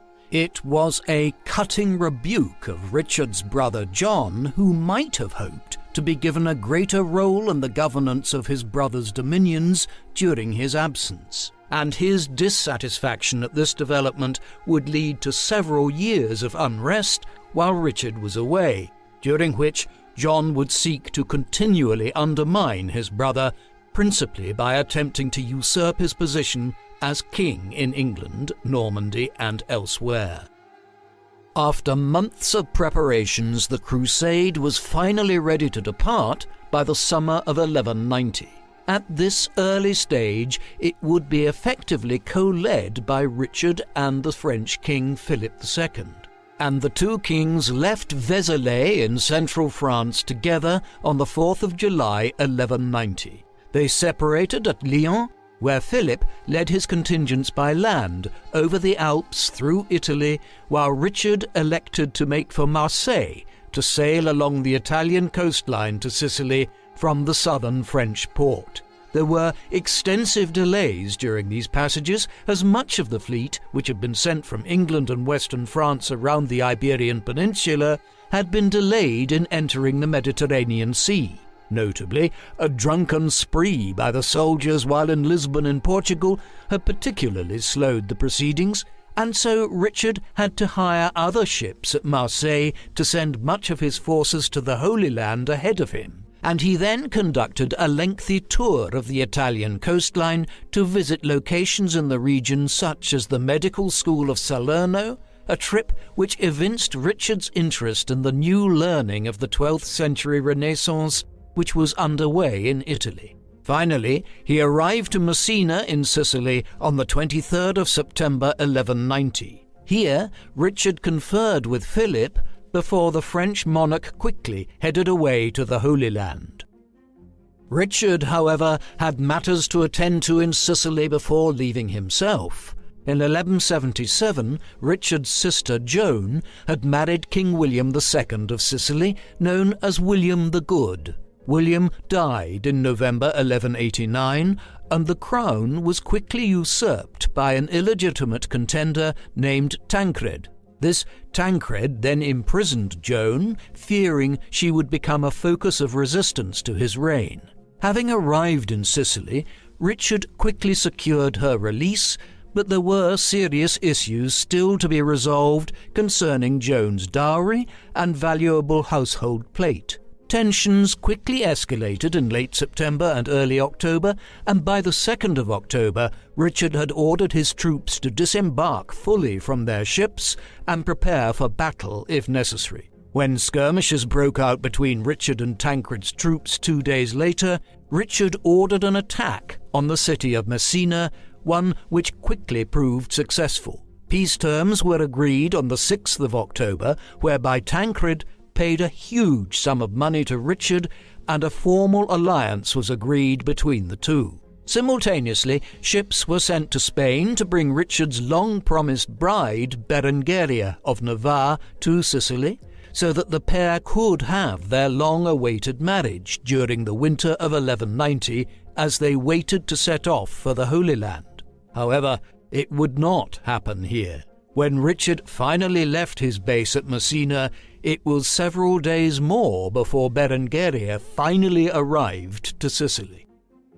Richard's Crusader army finally left Italy on the 10th of April 1191, consisting in total of over 200 ships and 17,000 soldiers and mariners. It soon ran into difficulties, but in the long run these would prove highly fortuitous. On the third day out from Sicily, a severe storm scattered the fleet, and by the time the ships rendezvoused near the large Greek island of Crete, it was clear that dozens of ships had either been lost or had gone astray in their navigations. And these included one of the royal ships transporting Richard's would-be bride Berengaria and his sister Joan.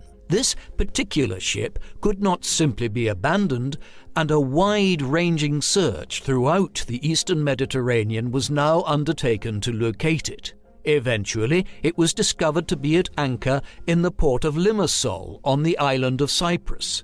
Cyprus had long been a possession of the Eastern Byzantine Empire and was governed by Isaac Doukas Komnenos. Komnenos had recently developed delusions of grandeur and had proclaimed himself Emperor of Cyprus independently of Constantinople. Now, in the summer of 1191, he seized several of the scattered Crusader ships and was considering doing the same with the ship on which Joan and Berengaria were travelling. It would prove a fateful mistake. In early May, Richard arrived in Cyprus. When the self-proclaimed Emperor Komnenos refused to release the captured ships and prisoners, Richard decided on immediate military intervention and attacked the city of Limassol. A surprise night attack quickly saw the capital completely overrun. Although the emperor managed to escape, this effectively robbed him of his treasury and military support. And in the weeks that followed, further resistance was mopped up and Cyprus was brought under the control of the Crusaders. Much of this was achieved by Richard linking up with the leaders of the Crusader states in the Holy Land. One of their primary leaders, Guy de Lusignan, having received word of events in Cyprus, arrived with several contingents of hardened Crusader warriors. De Lusignan was the titular king of Jerusalem, albeit he was a king without a city since the fall of the Holy City to Saladin several years earlier, and he was challenged amongst the nobles of the Crusader states for primacy, notably by Conrad de Montferrat, a claimant to the kingdom of Jerusalem. Guy and Conrad would prove to be the most significant figures, other than Richard and Saladin, in the events which followed in the Holy Land. By the beginning of June, Richard had seized control over the entirety of Cyprus, a rich island nation with notable trade links, and one which would serve as a crucial base for the Crusaders in years to come. In the broader term, Cyprus became an independent Christian kingdom, one which was ruled by the Lusignans for decades to come, and as an independent Christian kingdom down to the late 15th century, making its conquest arguably the most tangible result of Richard's entire crusade. The conquest of Cyprus and the subsequent sojourn there during the summer of 1191 also provided the opportunity for Richard to finally wed Berengaria. The wedding ceremony was held at Limassol on the 12th of May 1191 at the chapel of St. George there. The marriage was designed to potentially unite Navarre and the Duchy of Aquitaine, and thus make it part of the wider Angevin Empire in the long run, but this plan would prove elusive. Richard and Berengaria never had any children, they would remain distant from one another, and it has even been questioned whether the marriage was consummated at all. Nevertheless, the union was celebrated with great fanfare and ceremony throughout Cyprus in the early summer of 1191. Overall, these events would foretell great success for Richard when he finally reached the Holy Land. A great kingdom had already been won for the Crusaders, and the new leader arrived as a successful warrior, newly married. The reality, though, would prove more complex. Richard finally landed near the city of Acre on the 8th of June 1191, over a year after he and King Philip had first left France on the crusade. The Crusader states had been sieging Acre, one of the key cities of the Holy Land in what today is northern Israel, since 1189. This siege was the first major counterattack undertaken by the Crusaders since their defeat by Saladin at the Battle of Hattin in 1187 and the fall of Jerusalem. The siege was largely driven in its early stages by Guy de Lusignan, the king of Jerusalem, and his primary rival for power amongst the Crusader noble households, Conrad de Montferrat. They had been joined in April by the King of France. Now, with Richard's additional strength added to their efforts, the siege finally proved too much to withstand for the Arab holders. On the 4th of July, the defenders surrendered. Terms were negotiated in the days that followed, which allowed much of the Arab garrison to leave unharmed in return for a substantial bounty and the provision of prisoners as sureties for payment of the same. The end of the siege also led quickly to Philip's decision to return to France. He had nearly died of dysentery outside Acre and was willing to return to Western Europe ahead of Richard, where he could make major efforts to undermine Richard, while his rival for power in France remained absent in the Holy Land. Richard was now the undisputed leader of the Third Crusade, but he had yet to meet Saladin openly on the field of battle. This would soon come as Richard continued his efforts to secure the coastline of Palestine in order to use it to solidify the Crusader position and to use it for a fresh drive to retake Jerusalem. And as he prepared to move towards Jerusalem, a notorious atrocity was committed near Acre in late August. By this time, Saladin had missed the payment of the first installment of the ransom which he had promised for the safe passage of the Arab defenders from Acre weeks earlier. And it was owing to this and the difficulties of transporting large numbers of prisoners inland towards Jerusalem that Richard and his fellow Crusader leaders such as Guy de Lusignan and Conrad de Montferrat elected in late August to summarily execute upwards of 3,000 Muslim prisoners before leaving Acre. Richard was evidently heavily involved in this decision, although there is significant debate down to this day as to what extent the action violated the laws of war as practiced in the late 12th century. This done, Richard led his forces south towards Jaffa on the 22nd of August, with his army staying close to the coast where they could be reinforced by the Crusader fleet and its ample resources in the eastern Mediterranean. This latter movement would finally lead to Richard meeting Saladin in the field in the foremost direct engagement between the two leaders of the Third Crusade. The Battle of Arsuf was fought on the 7th of September on the route to Jaffa. For days, Saladin, with a force of some 25,000 men, largely light cavalry, had been harrying Richard's numerically inferior but better equipped and trained force of roughly 10,000 infantry and upwards of 1,500 heavy cavalry. The latter were the foremost fighting forces in the Holy Land during the Crusades, but they lacked the maneuverability of Saladin's light cavalry, a fact exacerbated by Richard's unwillingness to move far from his baggage trains and risk losing their water supplies. When, on the 7th of September, a full-scale battle was finally entered into, Saladin's troops succeeded in breaking the Crusaders' formation early on. However, a counterattack in the afternoon by Richard roused the Christian lines, opening gaps in their infantry lines for the heavy cavalry to strike forward at the much more vulnerable light cavalry. After 3 charges of this kind, the Arab armies were broken and fled into the adjoining hills and forests. Contemporary accounts of the casualties are wildly exaggerated, but it is estimated that as many as 5,000 or 6,000 of Saladin's men were killed for under 1,000 of Richard's. Arsuf was the foremost victory in the field for Richard during the Third Crusade. It opened the route to Jaffa, which the Crusaders reached 3 days later. The walls had been dismantled on Saladin's orders, a decision which effectively surrendered the city to the Christians, but which also ensured that Richard had to spend weeks here until makeshift walls were erected to protect the town for the Crusaders.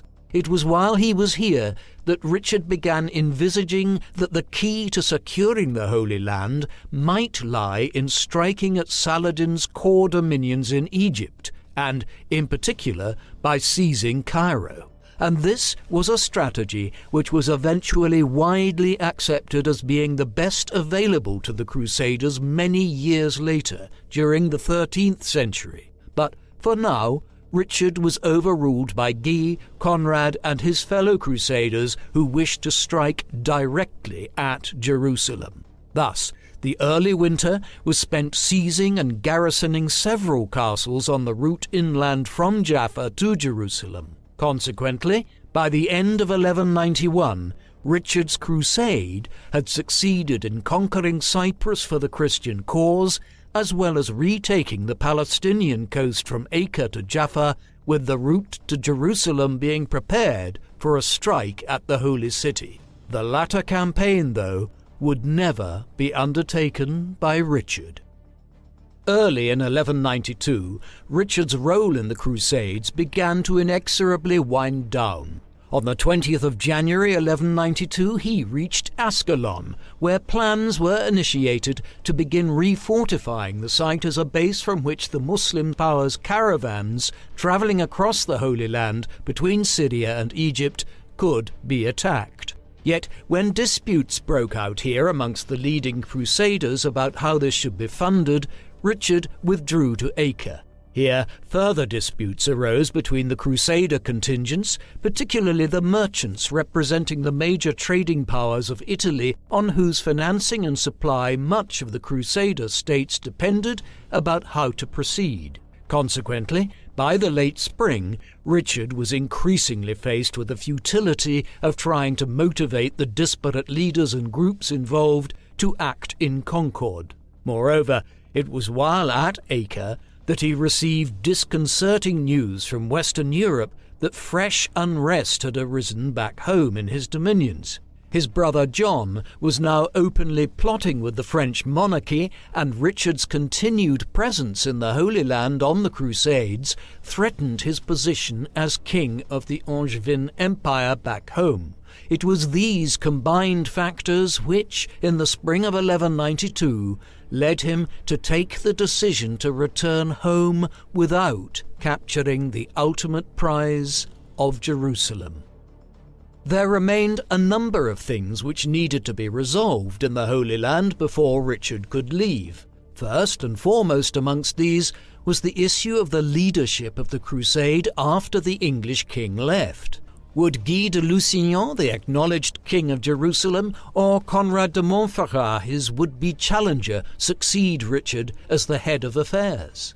In an effort to resolve this, Richard summoned a council, where he attempted to establish Conrad as the next head of the Crusader states. In return, Richard sold Cyprus to Guy for a sum of 60,000 bezants. But no sooner had this arrangement been loosely worked out than Conrad was killed by a pair of assassins in late April. It is unclear to this day who had hired these assassins, with everyone from Richard to Saladin being suspected for varying reasons. What is clear is that this cast affairs into further chaos. Then Saladin's recapture of the town of Jaffa at the end of July, before Richard himself could relieve the siege, sealed his decision to leave the Holy Land. On the 2nd of September, a 3-year truce was agreed between Richard and his mortal foe. Richard would surrender Ascalon, but the entirety of the coast from Jaffa to Acre was back in Christian hands, as well as Cyprus, and Christians were guaranteed free access to Jerusalem. Hence it was that Richard departed the Holy Land on the 9th of October, having failed to achieve ultimate success by capturing Jerusalem, but having achieved a great deal. Richard's return to Europe was not straightforward. By November 1192 he had reached the Greek island of Corfu, and at this point elected to travel back to Western Europe through Germany rather than westwards through Italy. Richard was conscious in all of this that he was passing through the territory of several princedoms which were opposed to him, notably Leopold of Austria. Leopold was a staunch ally of Henry VI, the Holy Roman Emperor, a would-be leader of any future crusades, and he consequently viewed Richard as his enemy. Aware that to pass through Leopold's territory would involve the threat of falling into Henry's hands, Richard hired several galleys at Corfu and headed north, accompanied by a relatively small retinue of his most trusted followers, hoping to avoid detection while pretending to be travelling pilgrims on their way back from the Holy Land. But the subterfuge did not work. Their ships crashed on the Istrian coastline, and while heading for Moravia in Austria, they aroused suspicion. As a result, they were finally apprehended near Vienna while passing through Leopold's country in December 1192. Within days, news had been sent to the Emperor Henry that King Richard of England had been apprehended and was being held by Leopold in the castle of Dürnstein, northwest of Vienna. The emperor had more than one reason to have apprehended Richard, for Henry was also loosely allied with King Philip of France. Accordingly, we find the emperor writing to Philip within days to inform the French king of the good news that he had apprehended the English king. Back in England, John also became aware of this and moved to pay homage to Philip in an effort to bolster his claims to succeed his brother. However, the church authorities, which maintained that all crusaders were protected against attacks or seizure when travelling to or from the Holy Land on crusade, were less impressed, and extensive pressure was now applied on Leopold and Henry to release Richard.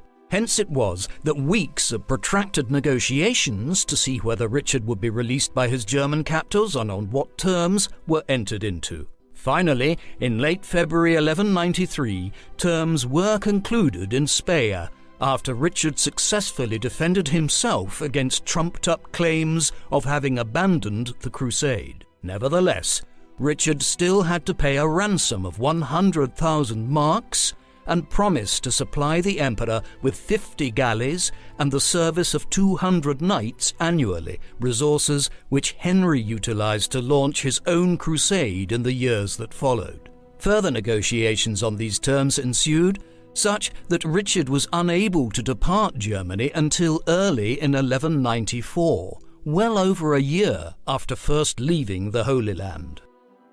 Richard now set off on the last leg of his journey home. Not everything which had occurred during his absence had disadvantaged his position with regards to John. In 1192, King Philip had stirred up a rebellion in the Duchy of Aquitaine, but this event had demonstrated the strength of some of Richard's alliances. On this occasion, his wife Berengaria's brother, Sancho of Navarre, to the south in the Basque region, intervened during Richard's absence to suppress the revolt. Indeed, Sancho went even further and launched a punitive raid against Toulouse to demonstrate that Richard's French possessions were not open targets while he was in the Holy Land or making his way home. And back home in England, many senior officials who had been loyal to Richard before he departed on the crusade remained so, and did their best to thwart John's efforts to undermine his brother. Nevertheless, other developments did not bode well for Richard. In April 1193, King Philip finally inflicted a considerable defeat on Richard's cause when he seized Gisors in Normandy, perhaps because the Castellan, a senior official there, had proved willing to surrender in the belief that John would soon succeed Richard as Duke of Normandy. All of this indicates that there was fresh unrest as Richard arrived back to Western Europe in the early months of 1194. Richard left Germany in February 1194 and reached England on the 13th of March. He passed through the Rhineland on his way, on which journey he renewed some alliances with the princes and lord of Western Germany and the Low Countries around modern-day Belgium. Having landed in England, resistance to his resumption of the crown was strikingly limited, a result perhaps of John himself being overseas in the Duchy of Normandy. Richard first visited the religious shrines of Canterbury and Bury St Edmunds before proceeding to the famous Nottingham Castle to confront the centre of John's supposed rebellion. Fighting did occur before the castle surrendered on the 28th of March. Thereafter, Richard resumed the full regalia of his English kingship and presided over several meetings of the government at Winchester, before departing for France in early May to confront John head-on in Normandy. He left the government of England to Hubert Walter, who had accompanied Richard on crusade and who had been made Archbishop of Canterbury in 1193. Richard would never return to England, an indication of the degree to which he viewed France as the core component of his dominions, much as his ancestors as far back as William the Conqueror had. Where England had seen little resistance to Richard's return as king and had been quickly stabilised, the Crusader king's return would prove far less seamless in France. John had dug himself into Normandy, where he relied on a close alliance with the French king to cement his position. Thus, by the time that Richard arrived in northern France in the early summer of 1194, John and King Philip had flooded the region with French troops, holding a number of key strategic sites across Normandy as well as other sites, and the French king proved the more loyal and reliable of Richard's opponents. Conversely, no sooner had the English king landed in Normandy than his brother and would-be rival quickly rushed to beg forgiveness from his brother. This Richard agreed to, claiming John had been ill-advised by his counsellors. For his part, John would remain loyal to Richard for the remainder of his reign thereafter. Thus, within just days of his arrival, the conflict switched from a pseudo-civil war between Richard and John to a more traditional war between the King of England and the King of France. And in this, Richard was quickly aided by his familial allies from Navarre, and by mid-June, Tours in central France had been retaken by Richard. The campaign then moved into the Loire River Valley, and after a swift campaign here, he moved south into Aquitaine. By late July, he had captured Taillebourg and Marcillac, the city of Angoulême, Montignac, and La Chaise, thus largely completing Richard's reconquest of his western French territories 3 months after sailing to France from England.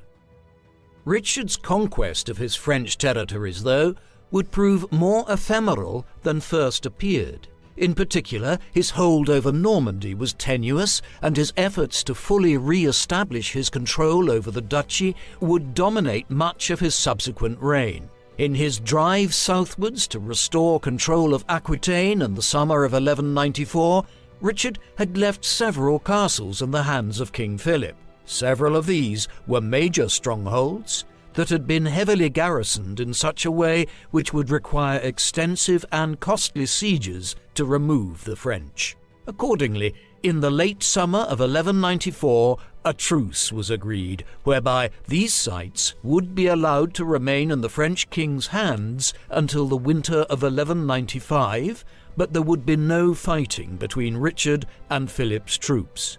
On the surface, this arrangement provided both monarchs with advantages. It gave Philip time to rethink his strategic stance, now that the chances of replacing Richard with John altogether seemed implausible, while for Richard this new arrangement would give him a period of 15 months to cement his newly resumed rule and deal effectively with those who had supported John in his attempt to usurp Richard. The truce of 1194 between Richard and the French king proved short-lived. Within weeks of it being agreed, border tensions and skirmishes were breaking out in places throughout France, while by the summer of 1195, full-scale war had effectively recommenced. Richard's approach to this resumed conflict was to concentrate his forces on seizing control of the Auvergne and Berry towards central France, in the border region between Richard's French territories and those of the French monarchy, an approach which quickly bore fruit. By the early autumn of 1195, Philip had indicated that he would relinquish control of any of Richard's territories which he had seized during the king's absence on crusade, in return for a marriage alliance between Richard's niece Eleanor and Philip's son and heir Louis. This proposal, though, proved abortive, and as fighting continued to rage, Richard made further conquests, ensuring that Philip had to agree to a treaty in January 1196. Then, under the terms of this Treaty of Louviers, Philip relinquished all of his major gains from Richard's period of absence, except the Vexin in northwestern France and a handful of border castles. This ended the conflict in central France to an extent, but fresh tensions would continue elsewhere in the country in the years ahead. As 1196 progressed, the war between Richard and Philip changed dramatically as Philip built up a new alliance of powers to combat Richard's rapid ascendancy on either side of the English Channel. These included several major lords from the Low Countries, notably the Counts of Flanders, Ponthieu and Boulogne, who were joined in the North Atlantic by the Duchy of Brittany in northwestern France. And this new confederacy was now able to apply extensive pressure on Richard's shipping lines and logistical supplies in the English Channel. In order to offset this threat, Richard needed to divert much of his land forces to an invasion of Brittany in mid-1196. Yet, even this setback was only temporary. Eventually, Richard was able to force Count Baldwin of Flanders to change sides, firstly by launching a massive embargo on trade and the supply of goods, and then by offering a favourable alliance of his own. Thus, Baldwin went from blockading Angevin shipping in the Channel to invading Artois in northeastern France on Richard's behalf and seizing the considerable French town of Douai.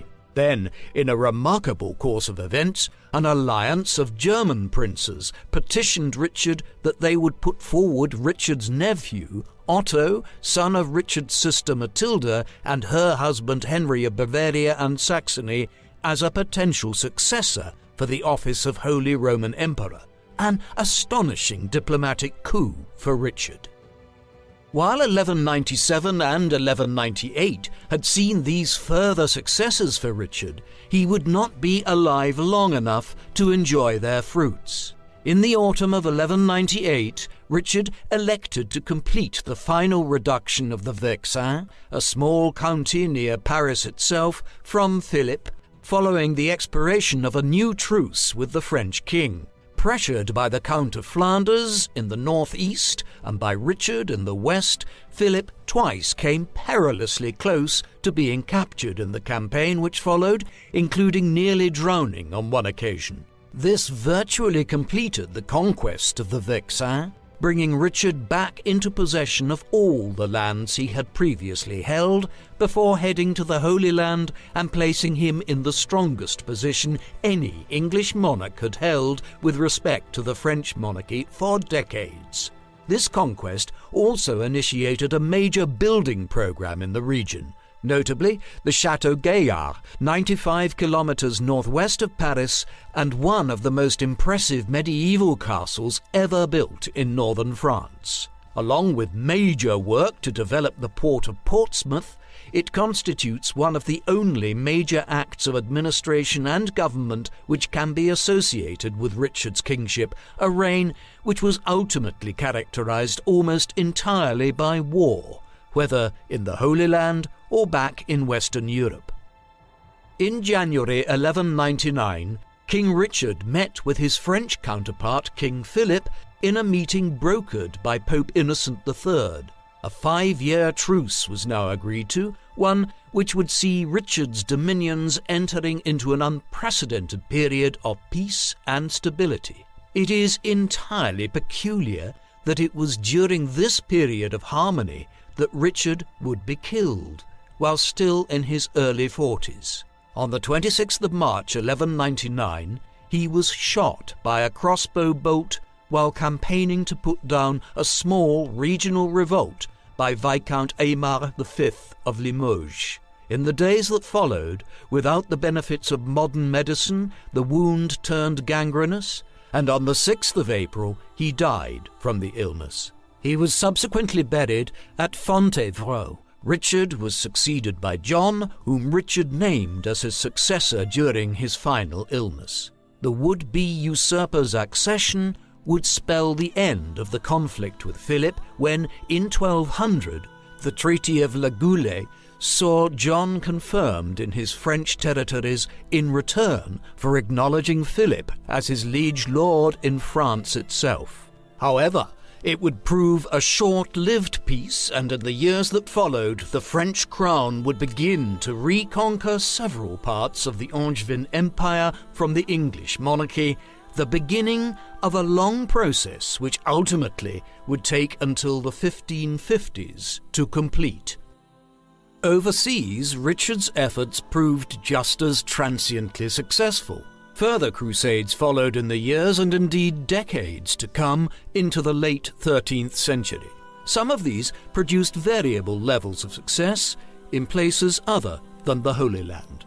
For instance, in 1204, a Christian army seized the Byzantine capital of Constantinople and established a Western Roman Catholic Christian state in the Balkans for decades to come. Others attempted to seize Egypt as the strategic key to the Holy Land, much as Richard had envisaged in 1191. The Sixth Crusade in the late 1220s finally succeeded in capturing Jerusalem, Richard's ultimate goal, which he had been unable to achieve. Nevertheless, this was a fleeting success, and within 15 years, the Holy City was back in Muslim hands. Thereafter, the fate of the Crusader states dwindled, despite efforts by major European monarchs to undertake fresh efforts to reclaim the holy places for the Christian cause. With the fall of the city of Tripoli in 1289 and the siege of Acre in 1291, 100 years after Richard had landed there in 1191, the Crusader cause was extinguished in the Holy Land. It was due in some considerable way to Richard's efforts, though, that these Christian kingdoms lasted here for as long as they did. Richard the Lionheart is one of England's most acclaimed kings, a somewhat strange development given the shortness of his reign. He ruled for just 10 years, half of which period was spent far overseas in Sicily, Cyprus, the Holy Land, and Germany. Yet, it is this period which has also gained him his reputation and made him most famous. For 2 years in the Mediterranean world, Richard led the Crusader effort in the wake of years of losses for the Christian states there, as well as successive defeats to Saladin.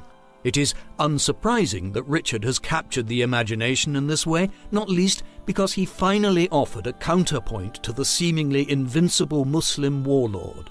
After the stalemate of the Second Crusade, in the middle of the 12th century, Richard was depicted as the first major Crusader leader to have made significant conquests and territorial gains in the Holy Land since the First Crusade over 90 years earlier.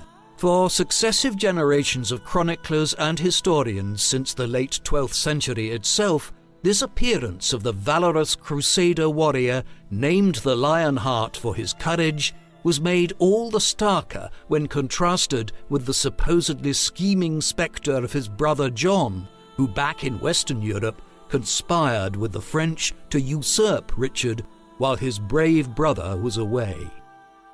But while this is the idealized version of Richard and the basis for so much of his legacy, there is also much to criticize about the Lionheart, criticisms which have dominated studies of the king by historians in recent decades. First and foremost, his reign was dominated by warfare. This had started long before his own accession, with the conflicts with his father in the 1170s and 1180s. It continued through his involvement in the Crusades and eased after returning from the Holy Land.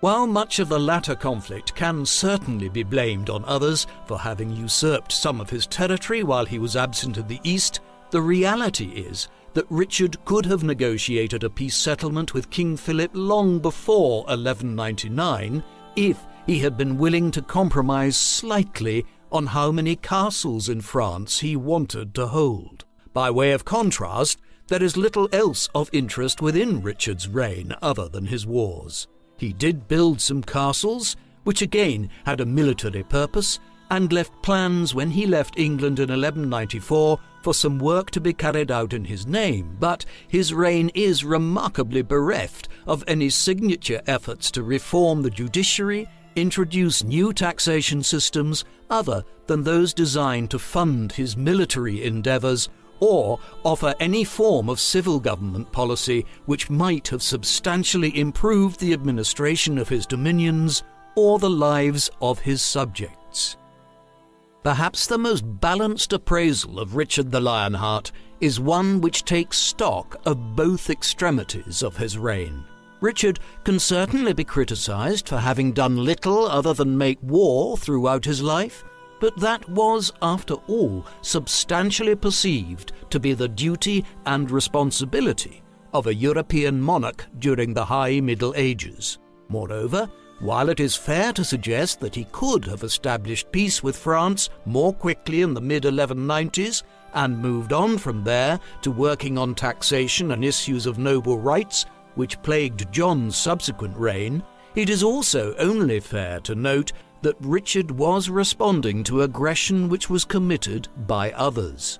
The Third Crusade was launched in response to Saladin's conquests in the Holy Land, and Richard's wars in France were the result of Philip and John's conspiracies while Richard was away on crusade. Finally, while there is no doubting that Richard was over-lionized by historians and chronicles for centuries after his death, it is also true to say that he was the most successful leader of the Crusades in over 90 years. When he arrived, the Crusader states were facing extinction in the Holy Lands, but when he left in 1192, the Christian cause had been rejuvenated and expanded, ensuring its survival for another century.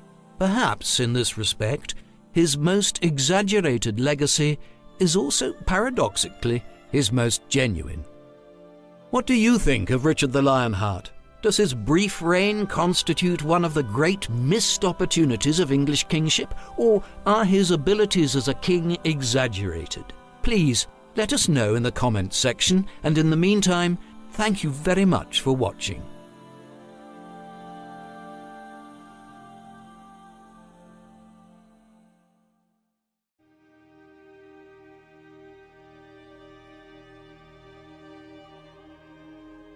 The man known to history as King Edward I was born at some stage on the night of the 17th of June 1239, or the early hours of the 18th, at the Palace of Westminster, which was then lying on the western outskirts of the City of London.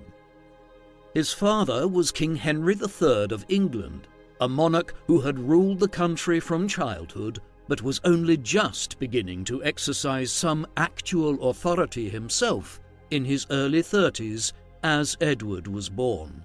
Henry was an extremely pious, religious man who was devoted to the cult of St. Edward the Confessor, and he named his eldest son after the saint.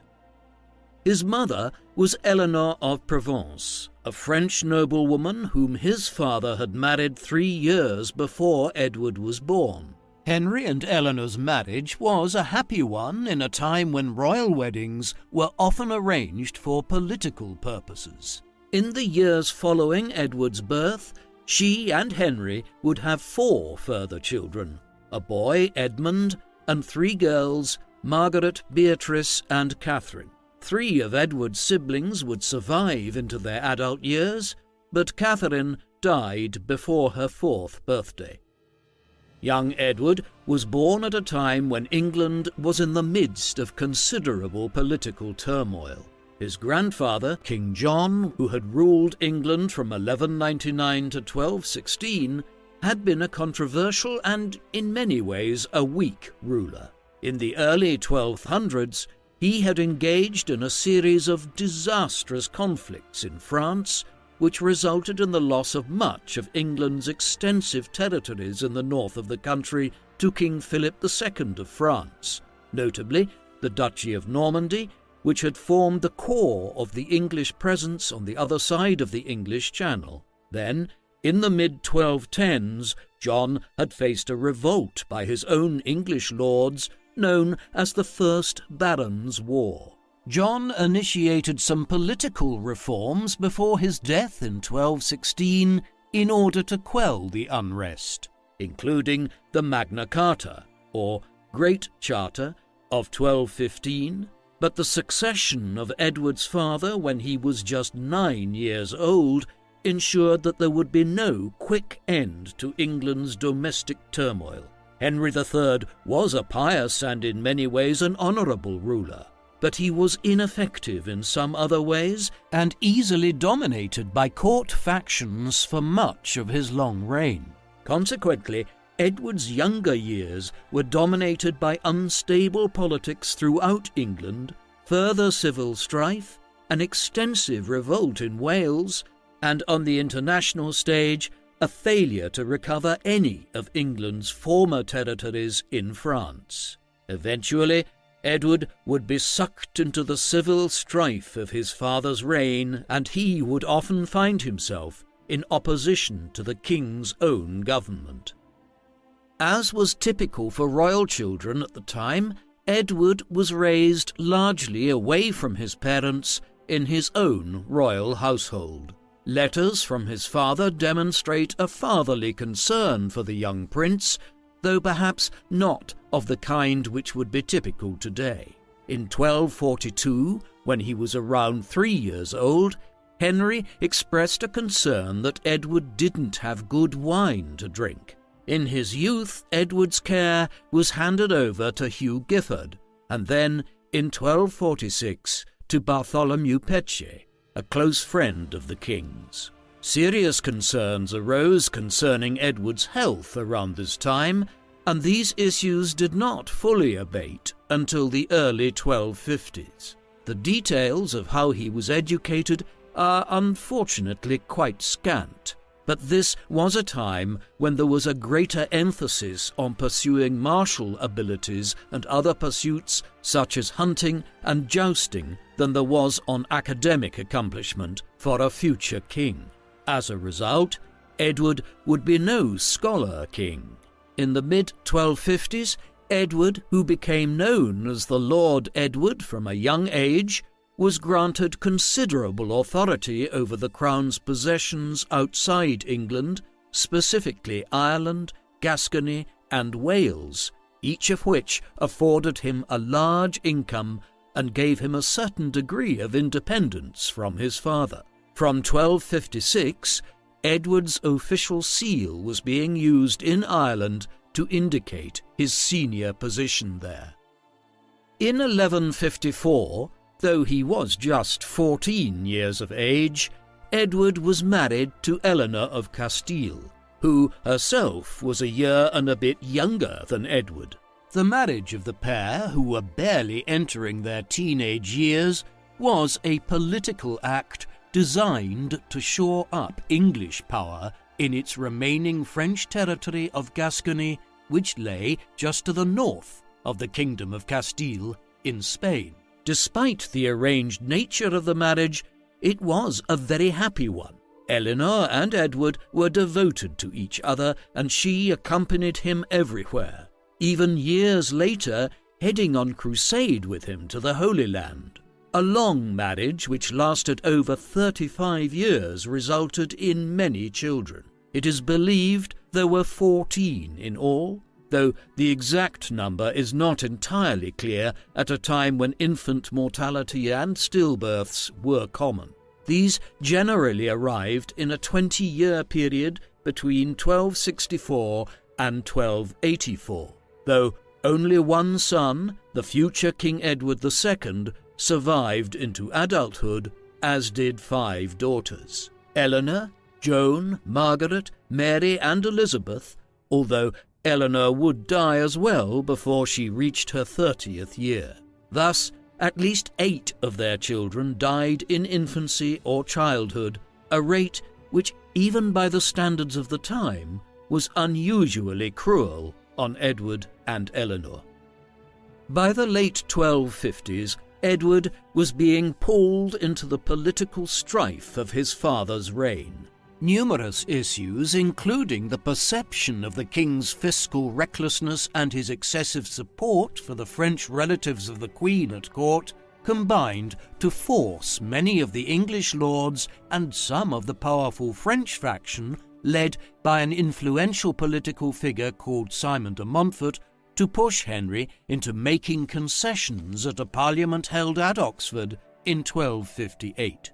The so-called Provisions of Oxford saw many of Henry's French councillors expelled from positions of influence, and the government of England was all but handed over to a group of 15 councillors who were selected from amongst the leading magnates and nobles of the realm. Edward's position in all of this was ambiguous, and he did not overly support his father. Indeed, when an even more radical series of measures, known as the Provisions of Westminster, were forced on the king in 1259, the rebellious lords who implemented these had the support of Edward himself. All of this effectively resulted in a drastic reduction in the king's power, while Edward, who had felt stifled by his father in recent years, attained a greater position of authority within this form of conciliar government of the late 1250s. Though often viewed as a weak king, Henry was not willing to acquiesce with this curtailment of his power. He now moved to acquire the aid of the French king, Louis IX, against his own nobles by formally relinquishing English claims to the Duchy of Normandy and other French territories which had effectively been lost to the French over half a century earlier. In return, Louis provided Henry with financial and military support, with which he returned to England in 1260 and began re-establishing his royal authority. By late 1261, de Montfort had been exiled to France, and Edward had reconciled with his father after much jostling. He was briefly sent to Gascony in France, where he stabilized the region, but as the disturbances in England continued, he was recalled. Then, when de Montfort crossed back from France to England in the spring of 1263, a new opposition movement began to emerge at Oxford. By the autumn, armed clashes between the king and his opponents were occurring, and by the winter of 1263, de Montfort's alliance of fractious lords were able to seize control of London. This time, it was decided to put matters to King Louis IX to act as an arbitrator in the dispute. But Louis sided with Henry and proposed the annulment of the earlier provisions that had been agreed at Oxford and Westminster in 1258 and 1259. Given this, de Montfort and his allies chose renewed war, and what is known as the Second Barons' War commenced. Unlike in the late 1250s, when the Civil War commenced, in 1264, Edward was steadfastly loyal to his father. In April, he played a leading role in the capture of Northampton, where one of Simon de Montfort's sons was gathering a large baronial army. But the war would be won or lost in the south, and early that summer it started to go very badly. At the Battle of Lewes in Sussex, in the southeast of England on the 14th of May 1264, the royalist forces engaged de Montfort's army. Edward led the cavalry on the right wing of his father's army to good effect, but the battle was lost overall as de Montfort's forces occupied a strategic position on the high ground of Offham Hill. In its aftermath, Edward was taken as a hostage and placed under confinement, while Henry was forced to make massive concessions to de Montfort.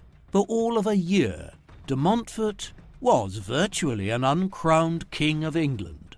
But when Edward escaped and began building up a royalist force again in the Welsh marches, the tables turned.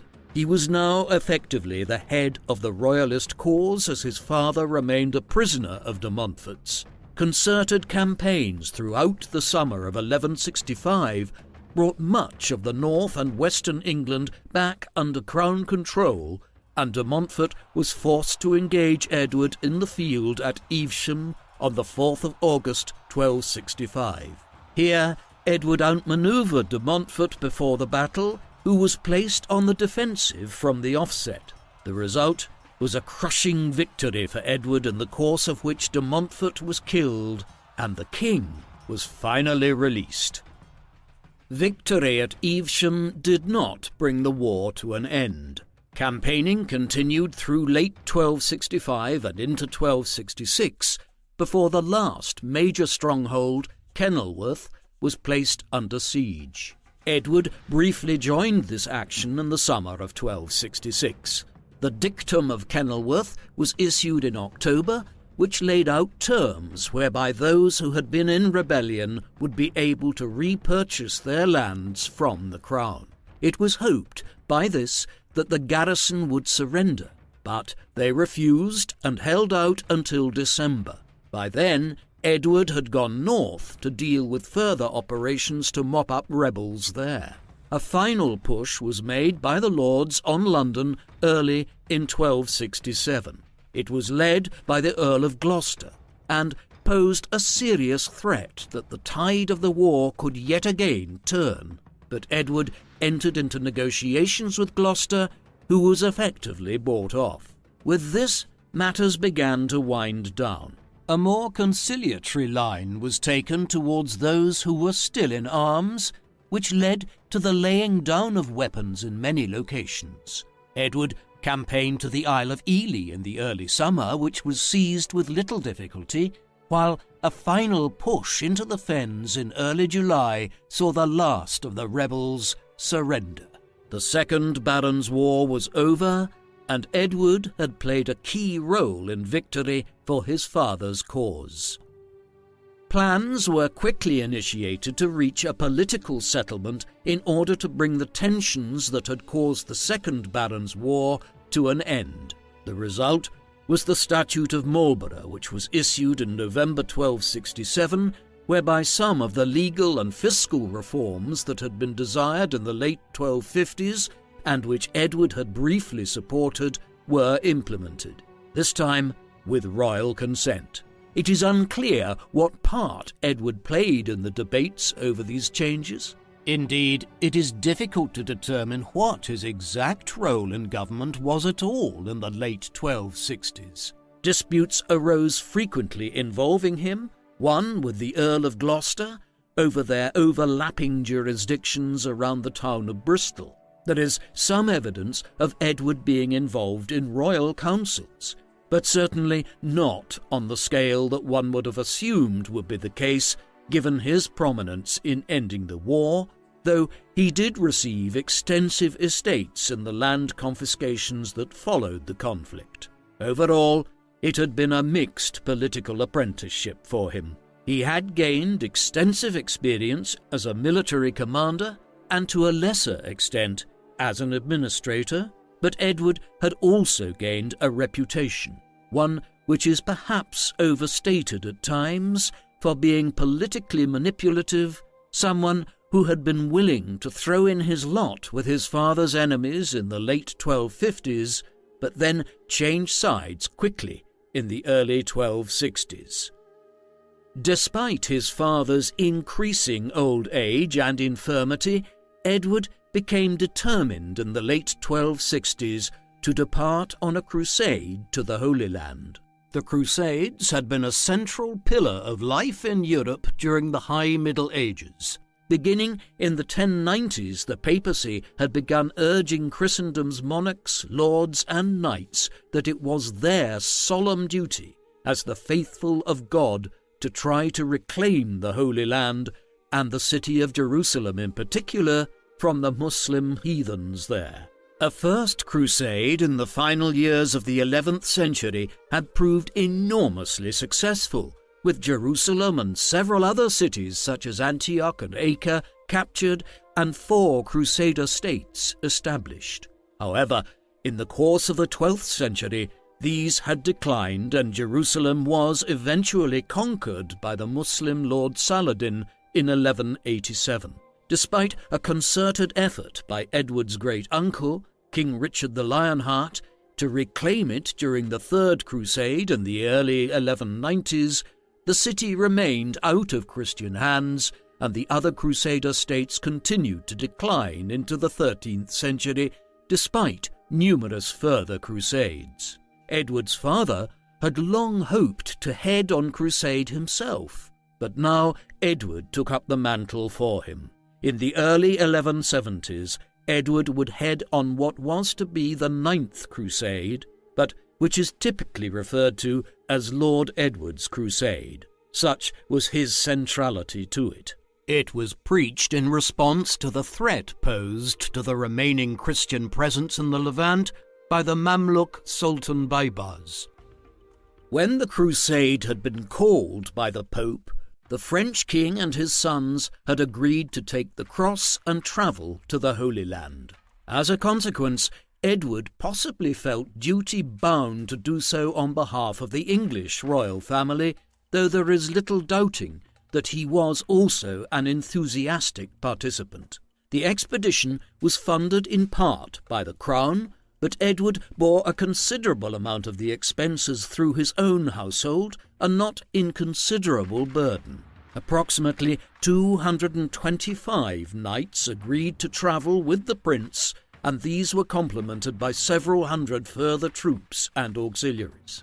Most of these were royalists who had fought on the Crown's side in the civil conflicts in England of the 1250s and 1260s, and there was a reluctance by many of those lords who had only recently reconciled with the Crown to engage in the royal expedition.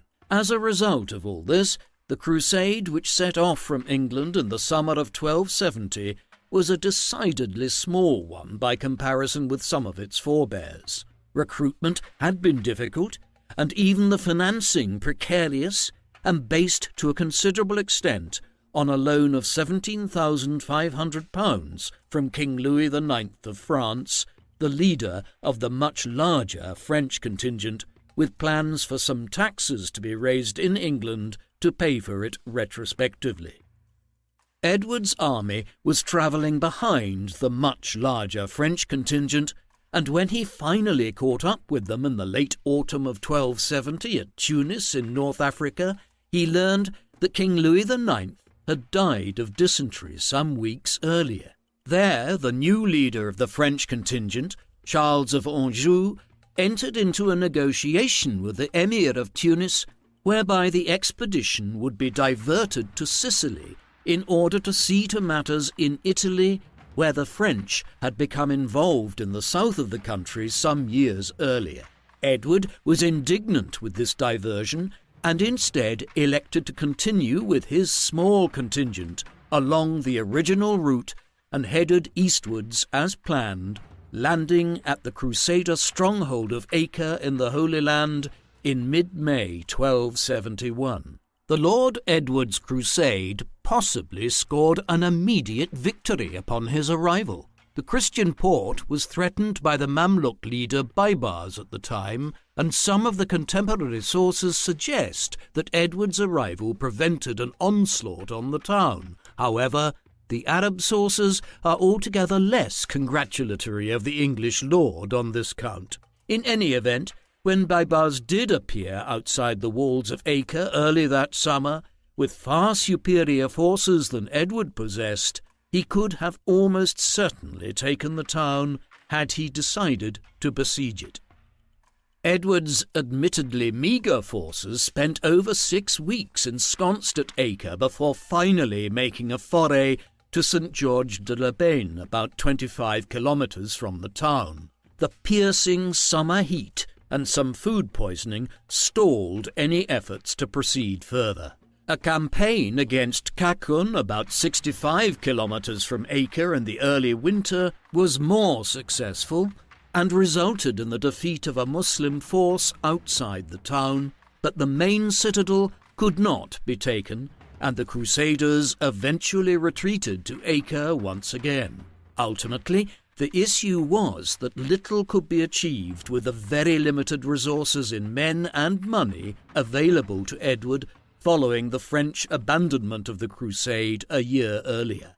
Accordingly, it was not surprising when Hugh III, the King of Cyprus and titular King of Jerusalem, concluded a truce with Baibars to last 10 years in the early summer of 1272. Edward was angry at the decision, but the Cypriot king was anxious to take advantage of the willingness of the Mamluk leader to agree such terms, which had become necessary after a large foray by the Mongols into the Levant late in 1271 that temporarily threatened the Mamluk rear had quickly dissipated.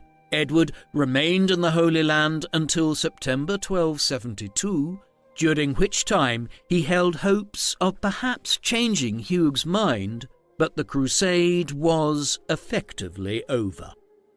Probably the most notable incident during Edward's time in the Middle East occurred one night in his bedchamber when he was attacked and almost killed by an assassin. It is unclear who ordered his death, as some accounts state it was Baibars, whereas others say it was ordered by a mysterious old man of the mountains who was a leader of a fanatical Islamic sect. During this attempt on his life, Edward was able to fend off and kill his assailant, but was stabbed with a poisoned knife during the struggle. His wife, Eleanor, according to accounts, then sucked the poison from the wound, possibly saving her husband's life in the process, and the two then left the Holy Land in September 1272, as it was evident that their lives were in danger and also that little more could be done to further the Christian cause.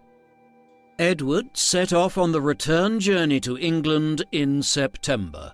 He left behind a Crusader presence which was living on borrowed time. In the years that followed, pressure on Acre from the Mamluk and others continued, and Edward, like his contemporary monarchs across Europe, would receive repeated calls for further aid to be sent throughout the 1270s and 1280s.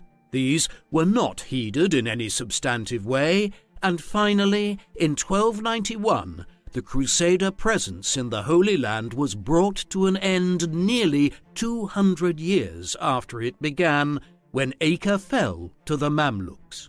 Back in the autumn of 1272, Edward headed home via southern Italy. He was there by early 1273, where he learned the news that his father had died the previous November and that he was now King of England. However, despite receiving this information, he did not head hastily for England. Rather, he engaged in a slow journey through Italy and southern France before heading to Paris to pay homage to the new French king, Philip III, who was theoretically Edward's liege lord over his lands in France. Edward then visited those few meagre remaining possessions which England held on the continent in Gascony before finally returning to England in August 1274. By which time the country had been without a king for nearly 2 years. Plans for Edward's coronation had been underway well before his eventual landing in England on the 2nd of August 1274. Consequently, it was possible for the ceremony to be held just over 2 weeks later, on the 19th of August. Disputes invariably arose concerning precedence, with Edward's brother Edmund pushing for him to be given a greater role as he had acted as steward of the realm during Edward's absence, while a perennial argument at medieval royal coronations over the seniority of the Archbishops of Canterbury and York saw the latter excluded altogether from the ceremony. Otherwise, things went smoothly, and the celebration took place on a grand scale. An enormous banquet involving thousands of cows, oxen, pigs, and chickens was to be held, while other staple fare of the medieval and early modern periods, such as swan, cranes, and goats, were prepared. Westminster Abbey was redecorated at considerable expense. When the coronation finally came, it was the first to involve the coronation of both a king and queen of England since the Norman conquest over 200 years earlier.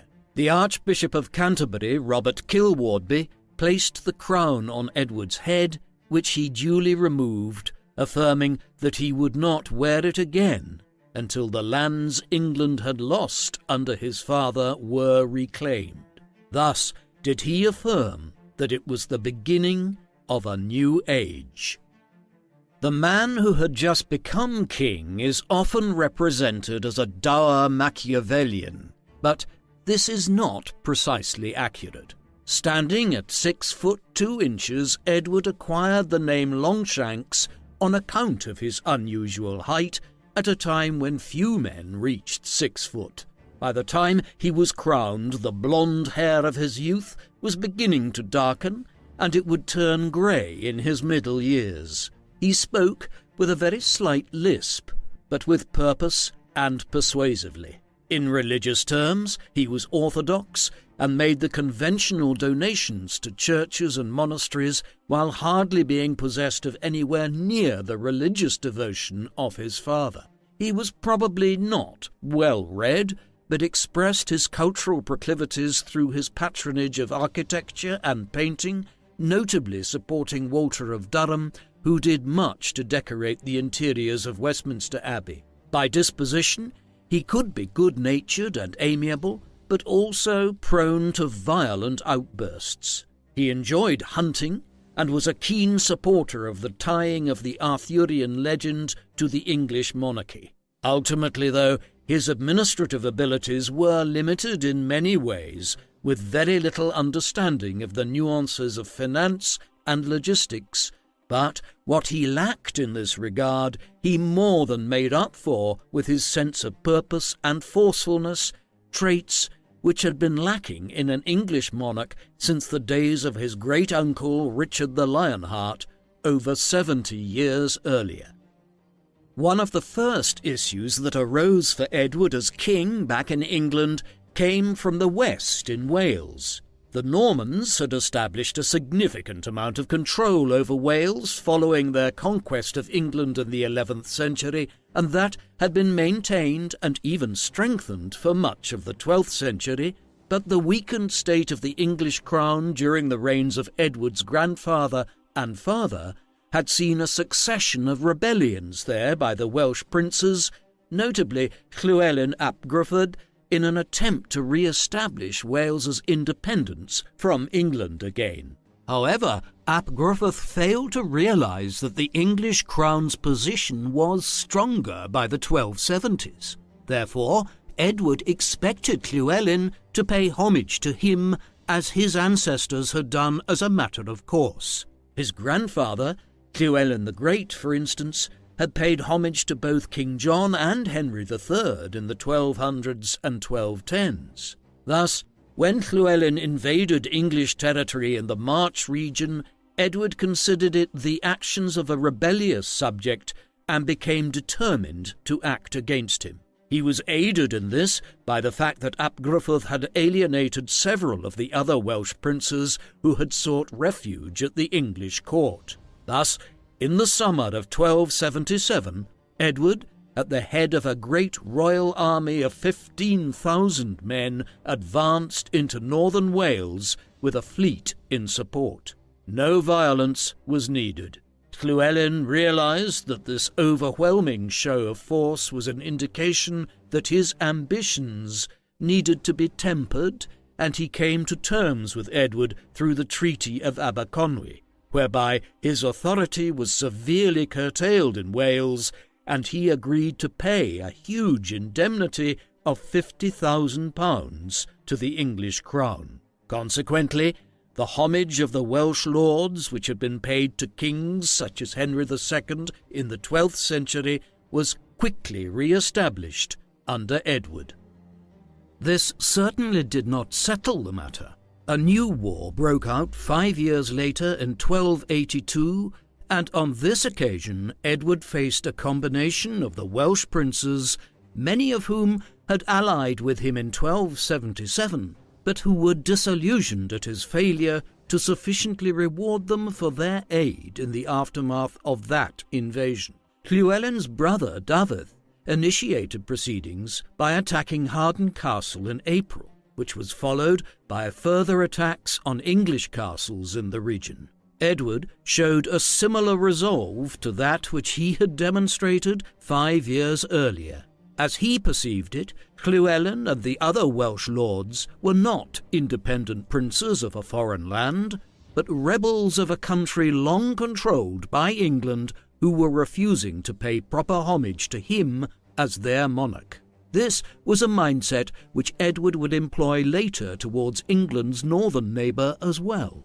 A large host was once again assembled and sent into northern Wales to surround the Ap Gruffudd stronghold in Snowdonia. When Llywelyn subsequently attempted to break out of the encirclement into central Wales, he was killed in action at Irfan Bridge on the 11th of December 1282, while efforts to continue to war by his brother Dafydd were ineffective. Thus, the last Welsh stronghold surrendered in April 1283, just 1 year after the war had commenced. Dafydd ap Gruffudd was handed over to Edward's government shortly thereafter and executed, thus breaking the resistance of the foremost opponents of English intervention in Wales.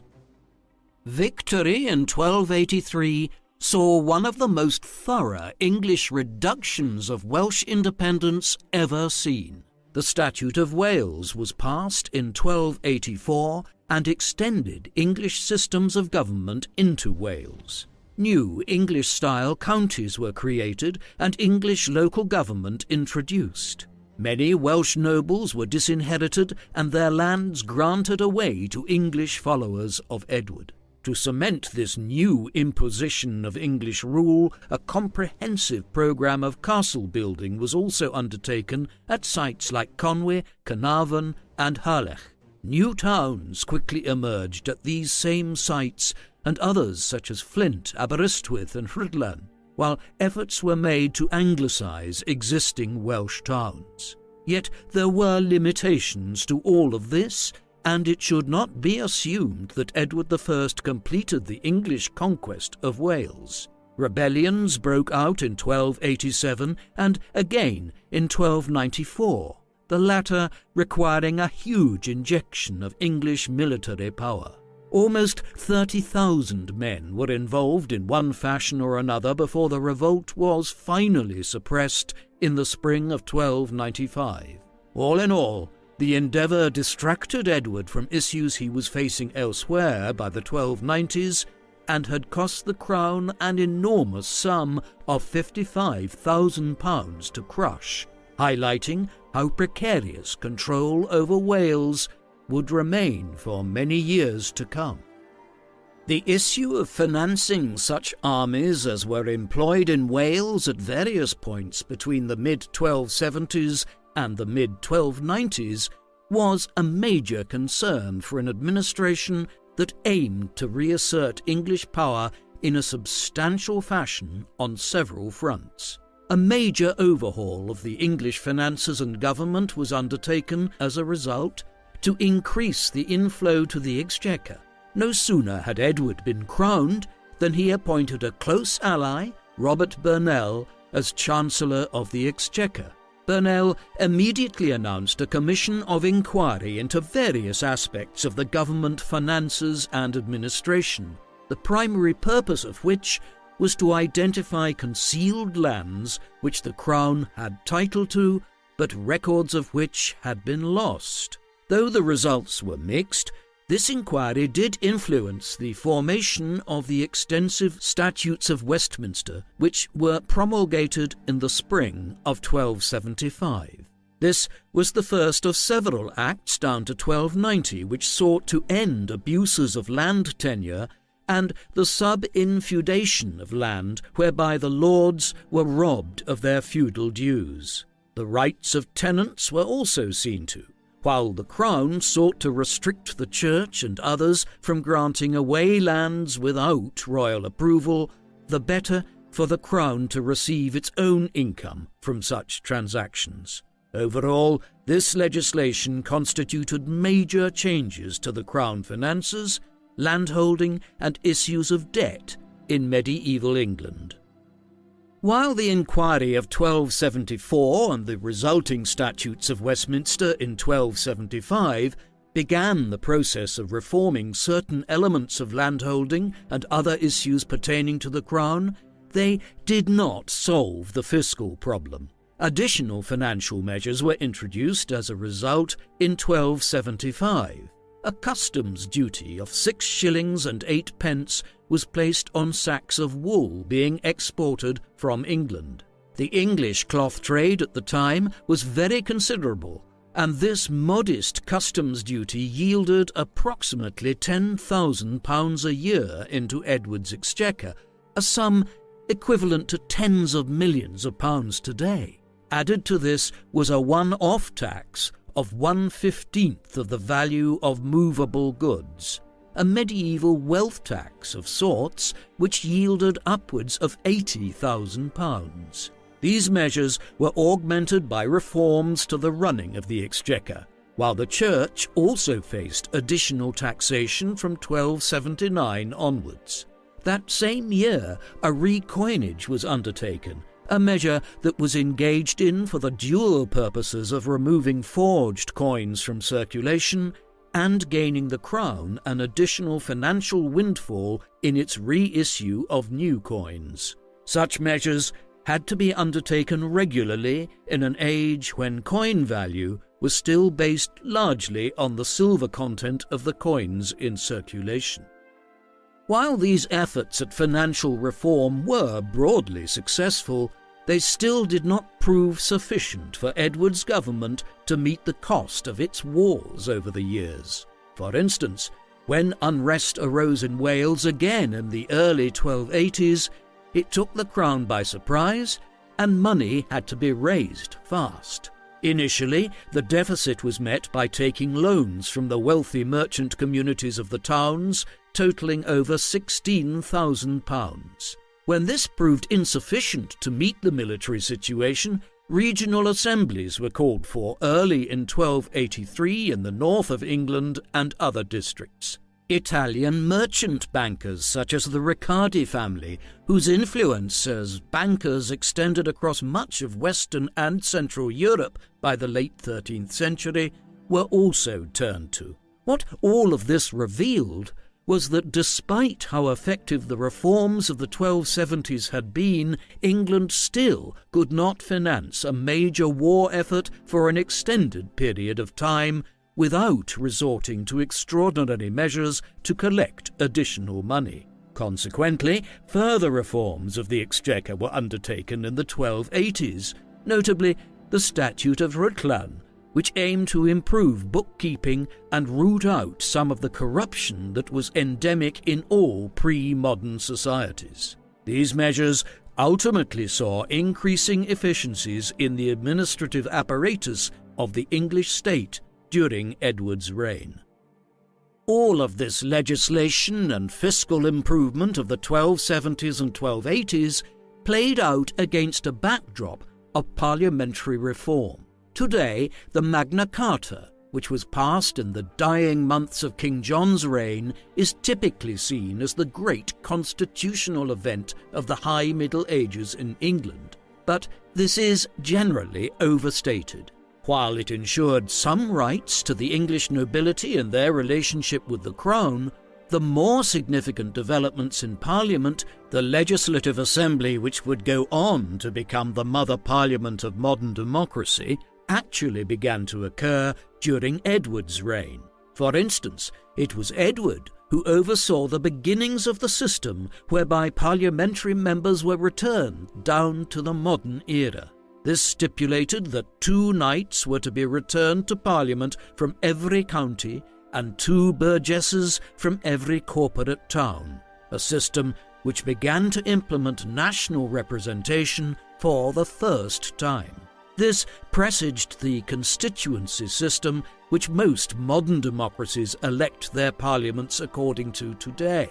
In addition, Edward established a tradition in his first parliament of 1275 of asking Parliament for permission for extraordinary taxation, a development that was designed to avoid the constitutional conflicts that had dogged his father and grandfather's reigns. In the process, Edward's major contribution to parliamentary developments in England was to establish a reciprocal relationship between Crown and country. The Crown and government could request taxes, and the country could ask for favours and reforms in return. This system would operate effectively until the 17th century. There were administrative and financial successes elsewhere. Though events in Ireland are generally little commented upon in studies of Edward's reign, there were significant developments there during his 40-plus years in power. Much of the country had been first conquered by England in the late 12th century, though some parts of it remained outside of English rule. It was still expanding during Edward's reign, though based largely on the initiative of the English lords there. Two measures are notable, though. A lay subsidy tax was initiated in 1292, and this was used in the years that followed to fund the establishment of a new Irish Parliament with elected representatives, which met officially for the first time in 1297. It would last for over 500 years until the Act of Union subsumed the Irish Parliament into the English Parliament at Westminster.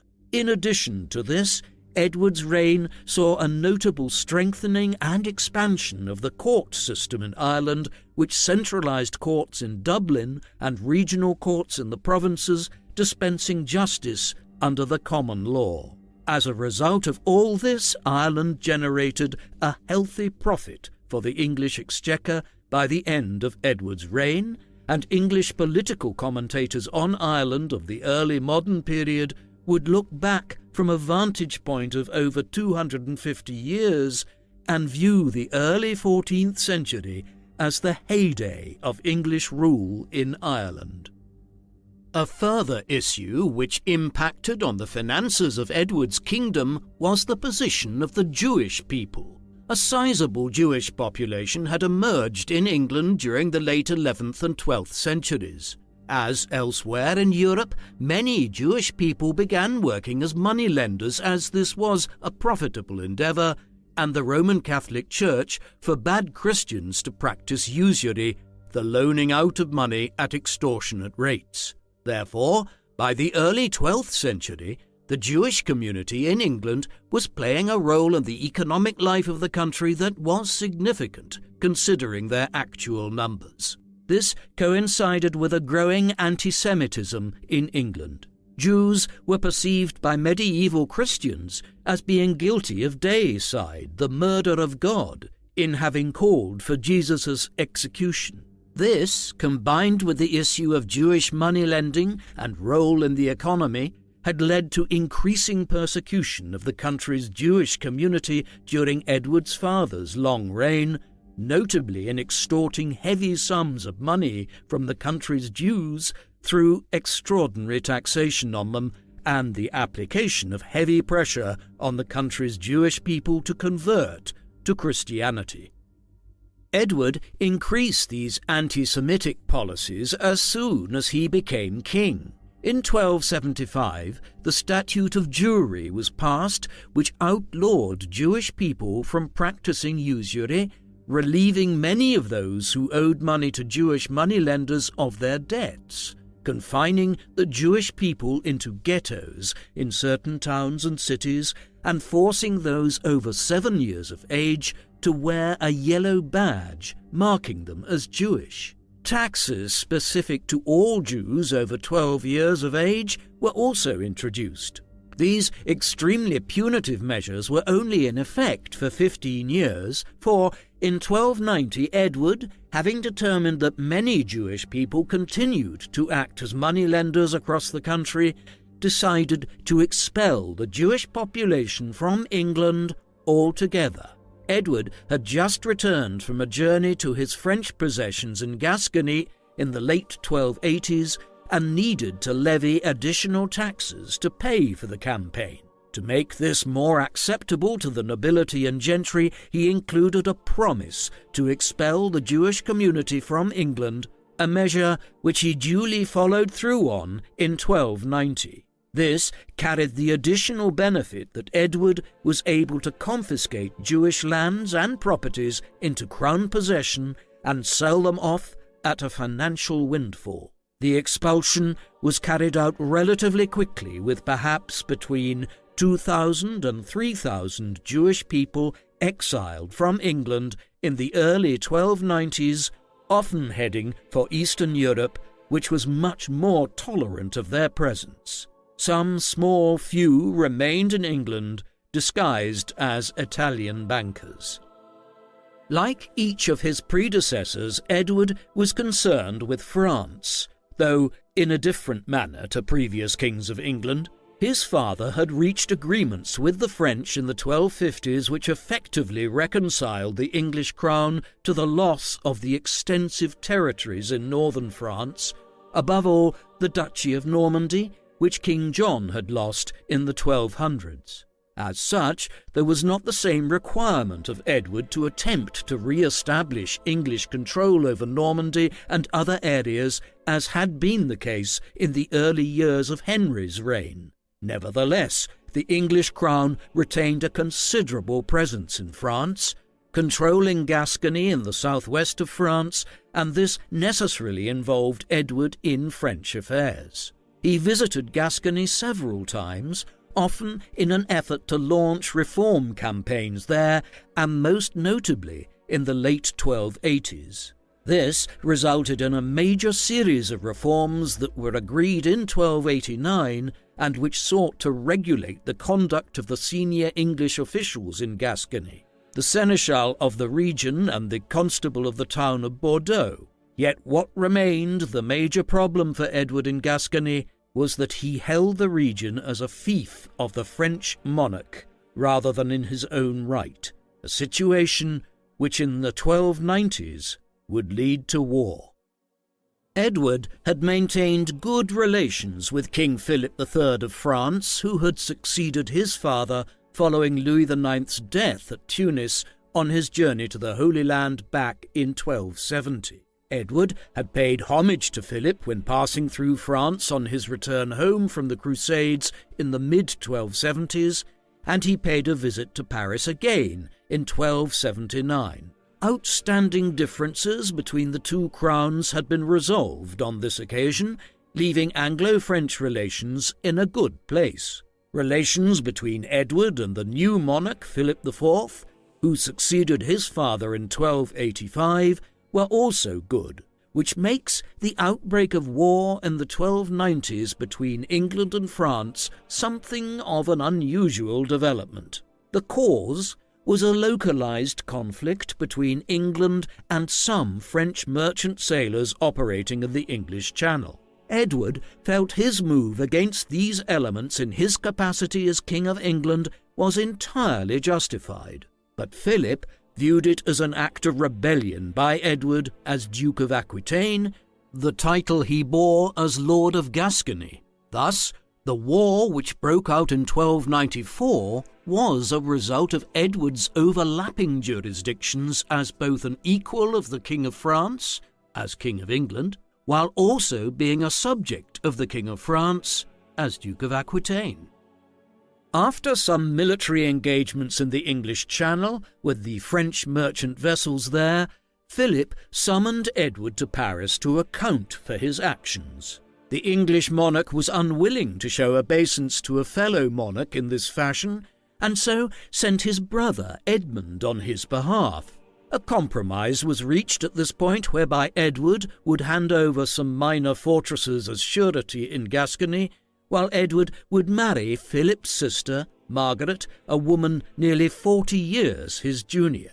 Edward's first wife, Eleanor, had died in 1290 after 36 years of marriage, meaning Edward could marry the French king's sister as a means of resolving the dispute which had arisen in the English Channel. However, the entire arrangement turned out to be a ruse on Philip's part, in order to have the Parlement of Paris vote through the confiscation of the Duchy of Aquitaine from Edward. With the outbreak of outright war, Edward's plans also changed, and he now began to develop ambitions to reacquire some of the territories lost by his grandfather 90 years earlier.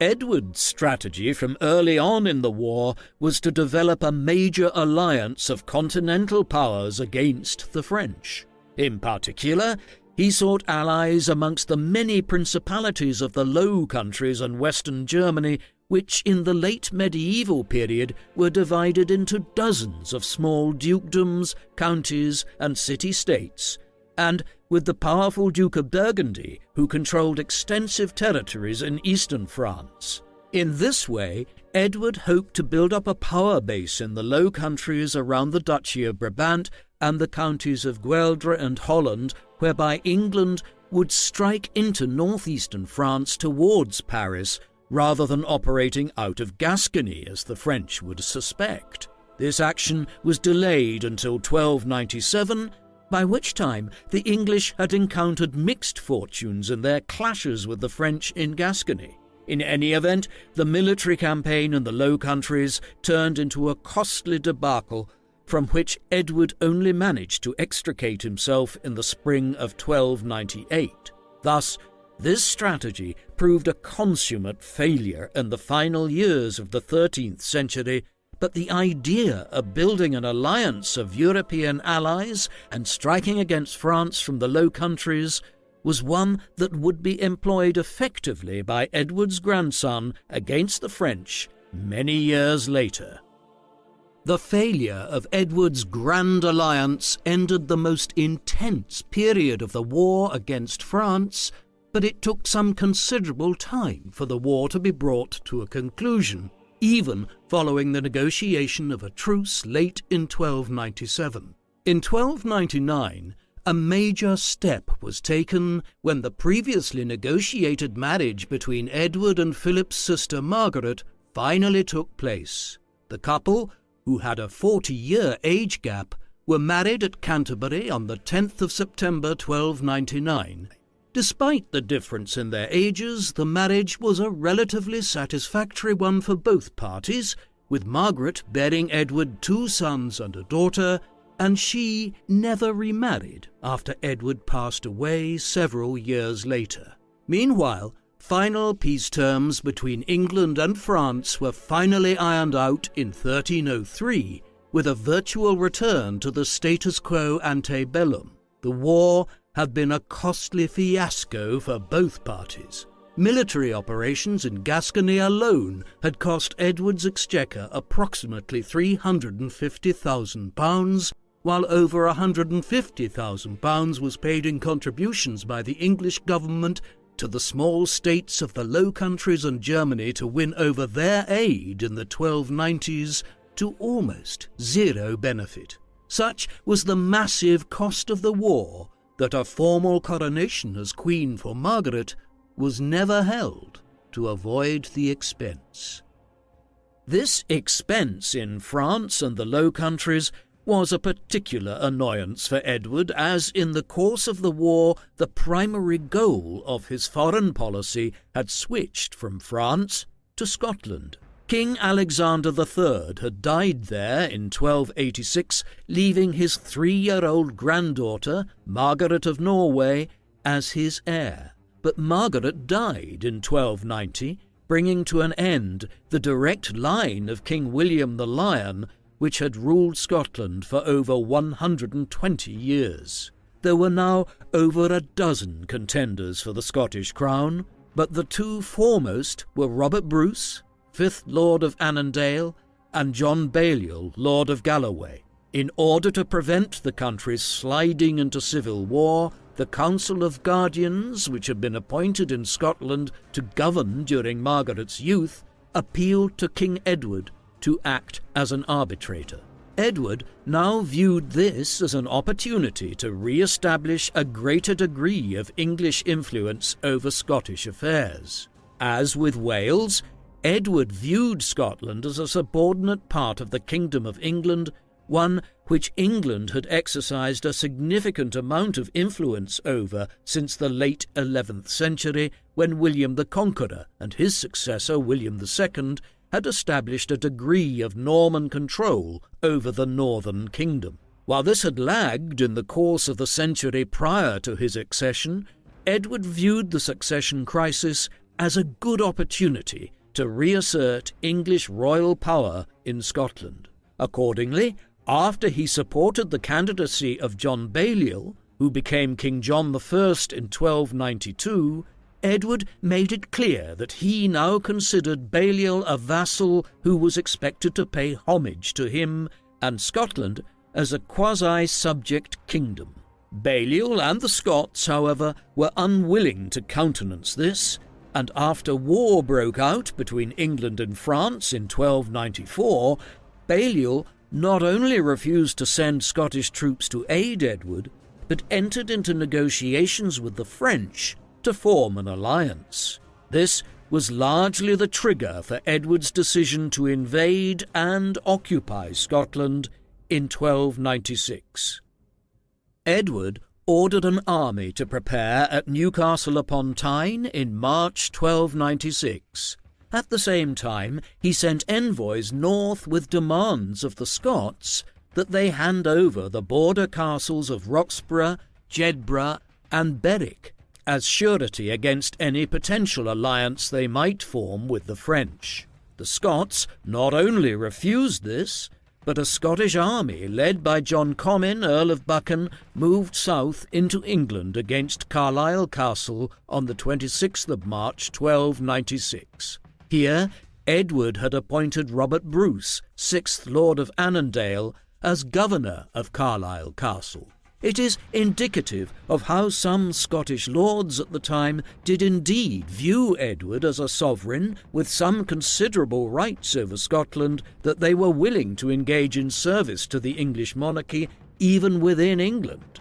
Bruce's son and namesake would play a major role in the events which would follow over the next 30 years in Anglo-Scottish relations. Comyn failed to seize Carlisle Castle, though his forces did set fire to the town, while further border raids followed by the Scots throughout April. This, however, was as good as military affairs would proceed for the Scottish in 1296. In late March, Edward led his forces across the River Tweed into Scotland. They seized Berwick, at that time the southern outpost of Scotland, within days, and Edward made his headquarters here for some time while he planned his next move as the Scots prepared their forces near Dunbar Castle, a few miles up the coast of Scotland from Berwick. It was here that the early stage of what would become a long 30-year war between England and Scotland would be decided. The Battle of Dunbar was fought between Edward's forces, led by John de Warenne, 6th Earl of Surrey, and the Scots, led by John Comyn, Earl of Buchan, on the 27th of April 1296. It appears from the surviving evidence that this was largely a clash between two relatively small cavalry forces consisting of perhaps a few hundred heavy cavalry on both sides. The Scots held a strong position on the high ground, but their lines broke up when they believed that the English were leaving the field. Consequently, an organised English cavalry charge routed the Scots and sent them fleeing. About 100 Scottish lords and knights were taken prisoner, and the following day, when Edward appeared in person, Dunbar Castle surrendered. In the aftermath of the battle, several other major castles across lowland Scotland simply surrendered to Edward's invading forces. Edinburgh Castle held out, but also fell after a week-long siege. Thus, a brief campaign had ended in total victory for Edward. King John Balliol surrendered, hoping for mercy, but Edward had him stripped of his crown and sent him south to captivity in England. Shortly afterwards, Edward headed south himself with the Stone of Scone, the traditional inauguration stone of Scottish kings, in his train. The importance of this was clear. John was no longer King of Scotland, and the country would have no other king but Edward henceforth. Edward viewed this as the simple culmination of a process that had begun over 200 years earlier, when William the Conqueror and William II had begun asserting a degree of English control over Scotland. In the aftermath of the campaign of 1296, the government of Scotland was largely handed over to Englishmen, with English garrisons established at key locations throughout the country. However, the victory had ultimately been far too easily won, and the back had never really been broken on Scottish resistance. Moreover, as Edward became once again preoccupied with events in France, the opportunity was quickly presented in 1297 for a revolt. This was led by three individuals: Robert Bruce, who would many years later become a king of Scotland himself, was the grandson of Robert Bruce, who had been a contender to the throne back in the early 1290s before Balliol was made king. A second rebel leader was Andrew de Moray, a prominent esquire from northeastern Scotland. The third, and certainly the most famous, was Sir William Wallace. Despite latter depictions of him as a romantic rebel of the commons, Wallace was a member of the lesser nobility of Scotland. Acting independently of each other to begin with, the trio managed to incite popular revolts against English rule across the country, which culminated in a first major victory over English arms at the Battle of Stirling Bridge in September 1297. Moray was fatally wounded at Stirling Bridge, and Wallace was consequently chosen in its aftermath as Guardian of Scotland, a regent of sorts elected by the Scottish nobles in the absence of a Scottish monarch. For the time being, Edward was in no position to retaliate.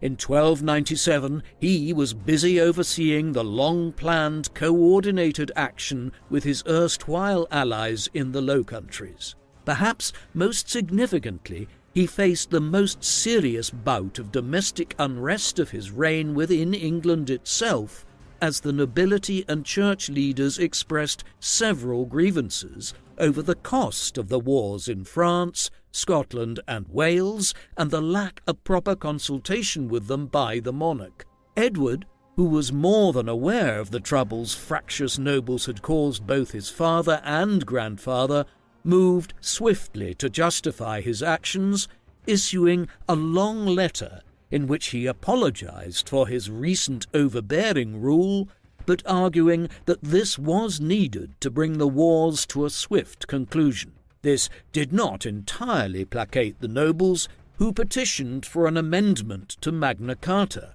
the great charter which King John had agreed with his nobles in 1215 to enshrine respect of their rights. While this was not granted, there were promises made that the extraordinary requirements being made of the nobility would not be asked of them again. Inadvertently, the revolt in Scotland may have aided his cause, as when the Scots began raiding into northern England in the aftermath of the Battle of Stirling Bridge, it convinced many in England that Edward's pleas for extraordinary taxation and other requests at this time, in light of the emergency, were justified. Edward quickly responded to the incursion of the Scots when he returned to England from Flanders in the spring of 1298. A large army of upwards of 20,000 troops was quickly assembled and led north by Edward, many of them being Welsh infantry, which had been pressed into service to demonstrate their loyalty after the major Welsh revolt of the mid-1290s. They assembled at Roxburgh in late June, and it was from here that Edward proceeded north towards Falkirk. Here he met Wallace's army in the field on the 22nd of July, 1298.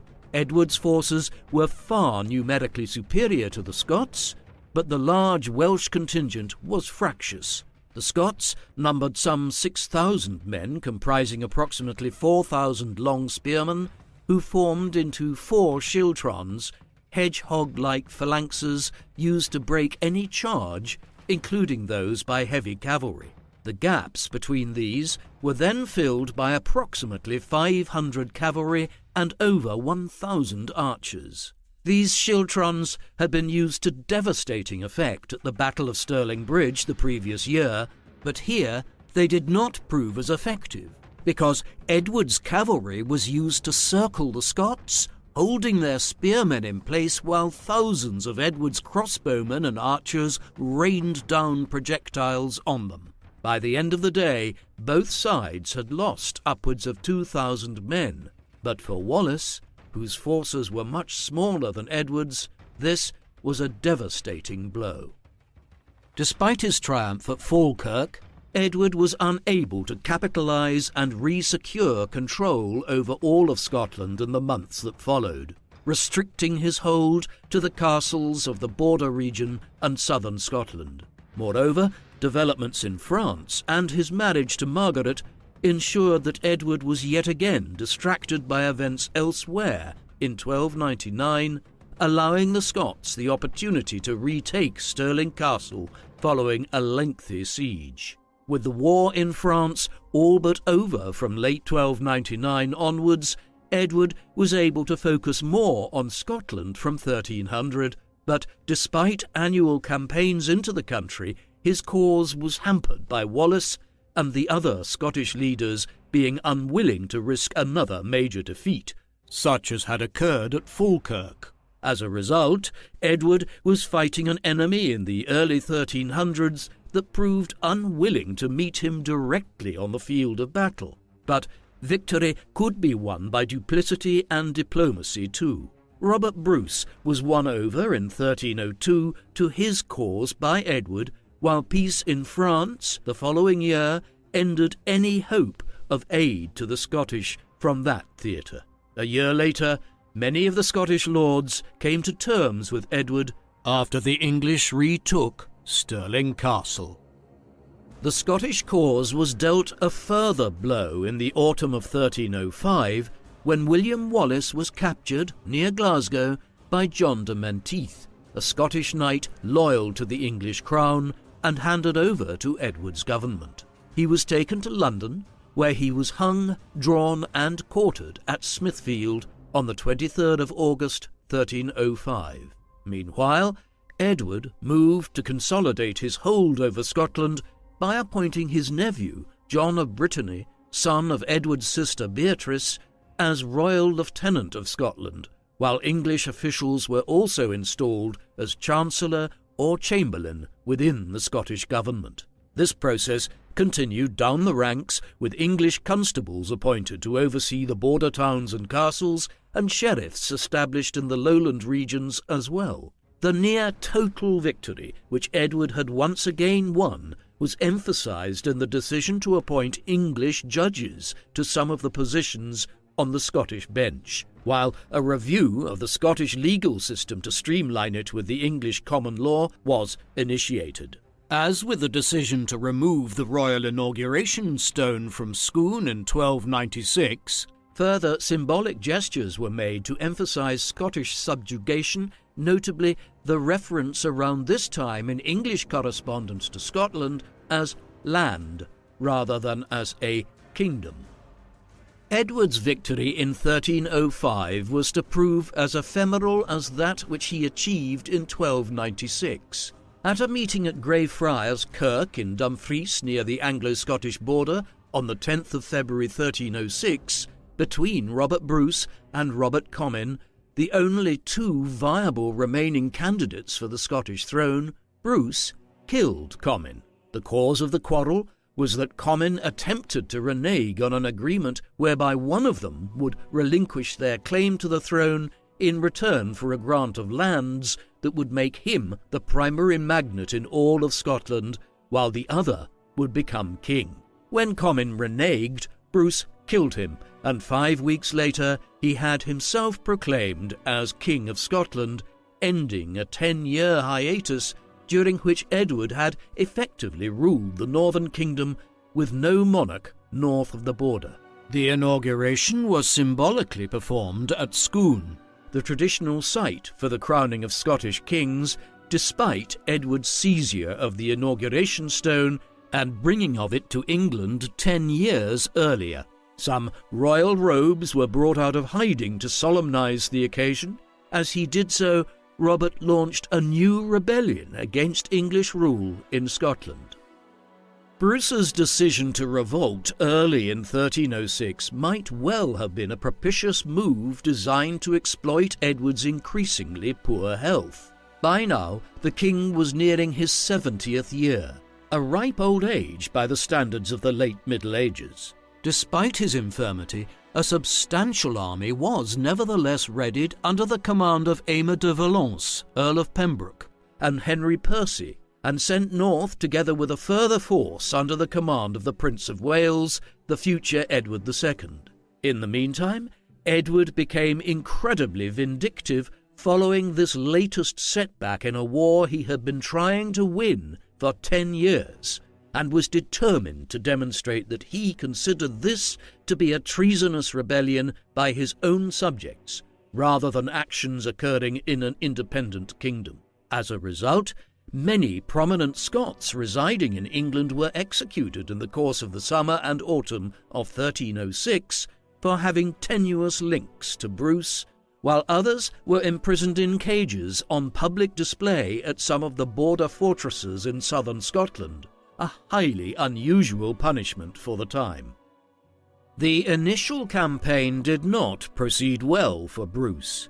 Having advanced into Scotland, de Valence parleyed with Bruce at Methven in mid-June 1306, with their forces on the field. It being late in the day, both sides agreed to wait to do battle until the next day, but as Bruce's forces bivouacked several miles away that evening, de Valence's forces fell on the Scots in a highly dishonourable breach of the English commander's word.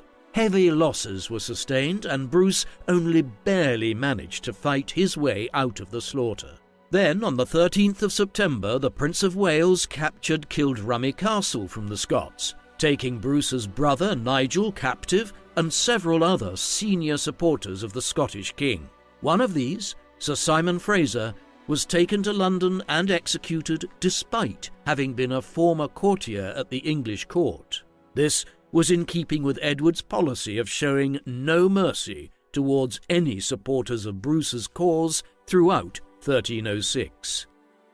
The king himself remained in no fit state health-wise to command on the field, and despite Bruce's campaign being at a low ebb in the autumn and winter of 1306, matters began to turn early in 1307. Bruce spent the winter either in the Hebrides of western Scotland or the Orkneys, building up his support in the Gaeltacht of Scotland, while possibly also visiting Ireland. Reinforced, he returned to the Scottish mainland early in the spring of 1307 and began a guerrilla war in southwestern Scotland. Ominous signs that Edward would not be able to reverse the situation again in Scotland were seen in April 1307, when Bruce first won a small victory over de Valence's men at the Battle of Glentrool, and then a much more decisive win at the Battle of Loudon Hill in Ayrshire. Here de Valence led as many as 3,000 men against a force of under 1,000 Scots led by Bruce, but the Scots utilised the terrain effectively to nullify de Valence's numerical superiority. Spearmen were used to the same effect as at Stirling Bridge years earlier to gain a major victory for Bruce over the English. Edward was apparently furious with these new reversals, which signified an end to the possibility of any quick overcoming of the fresh unrest in Scotland. This was the context in which King Edward I's life came to an end. Several weeks after the loss at Loudon Hill, he reviewed some of the English troops amassed at Carlisle Castle near the border before finally proceeding north towards Scotland, despite his poor health. His condition immediately deteriorated as he contracted dysentery, and while camped at Burr by Sands just south of the Scottish border on the morning of the 7th of July 1307, Edward Longshanks died. A tradition holds that Edward's deathbed wish was that his heart be carried to the Holy Land as part of a new crusade which the king had always had ambitions to launch, but had never found the time propitious to do so. He would have died that summer morning, in his 68th year, believing that much of his life's work was at least incomplete and perhaps heading towards failure, as Scotland had recently acquired its first king after a 10-year hiatus, and Bruce had won several victories on the field of battle against Edward's forces. Moreover, it must have been clear to him that no matter how often he sent large armies into Scotland and established a seeming control over the country, it always ended up in rebellion within months. He was succeeded by his son, Edward, Prince of Wales, with whom ominous signs of his reign being dominated by powerful favourites had already emerged. After a few further months of campaigning in Scotland, Edward headed south and was crowned king in February 1308. Edward's death ushered in a period of political, social and economic crisis in England. His son's 20-year reign was chaotic, with Edward II favouring a range of political favourites who aroused the enmity of the wider political community of England. This was compounded in the mid-1310s when a run of very poor weather struck Europe.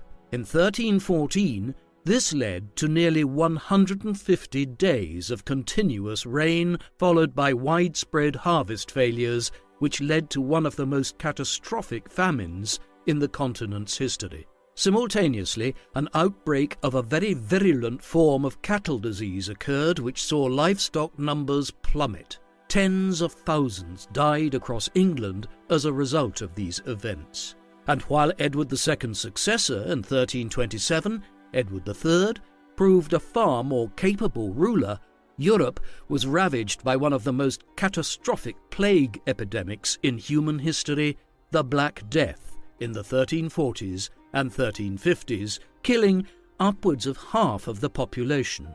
It is perhaps a measure of the strength of the English state that had emerged by the end of Edward I's reign that his grandson, Edward III, was able to wage a sustained war against France to try to resurrect England's territorial empire on the continent in the face of such demographic and economic chaos as was wrought by the famines and plagues of the 14th century. Ultimately, however, Edward's efforts to bring Scotland under English rule ended in failure following his own death. In the late 1300s, Robert Bruce became the undisputed leader of the Scottish independence movement. As his forces grew, he placed ever greater pressure on the English presence in Scotland after victory at the Battle of Loudon Hill in the closing weeks of Edward's reign.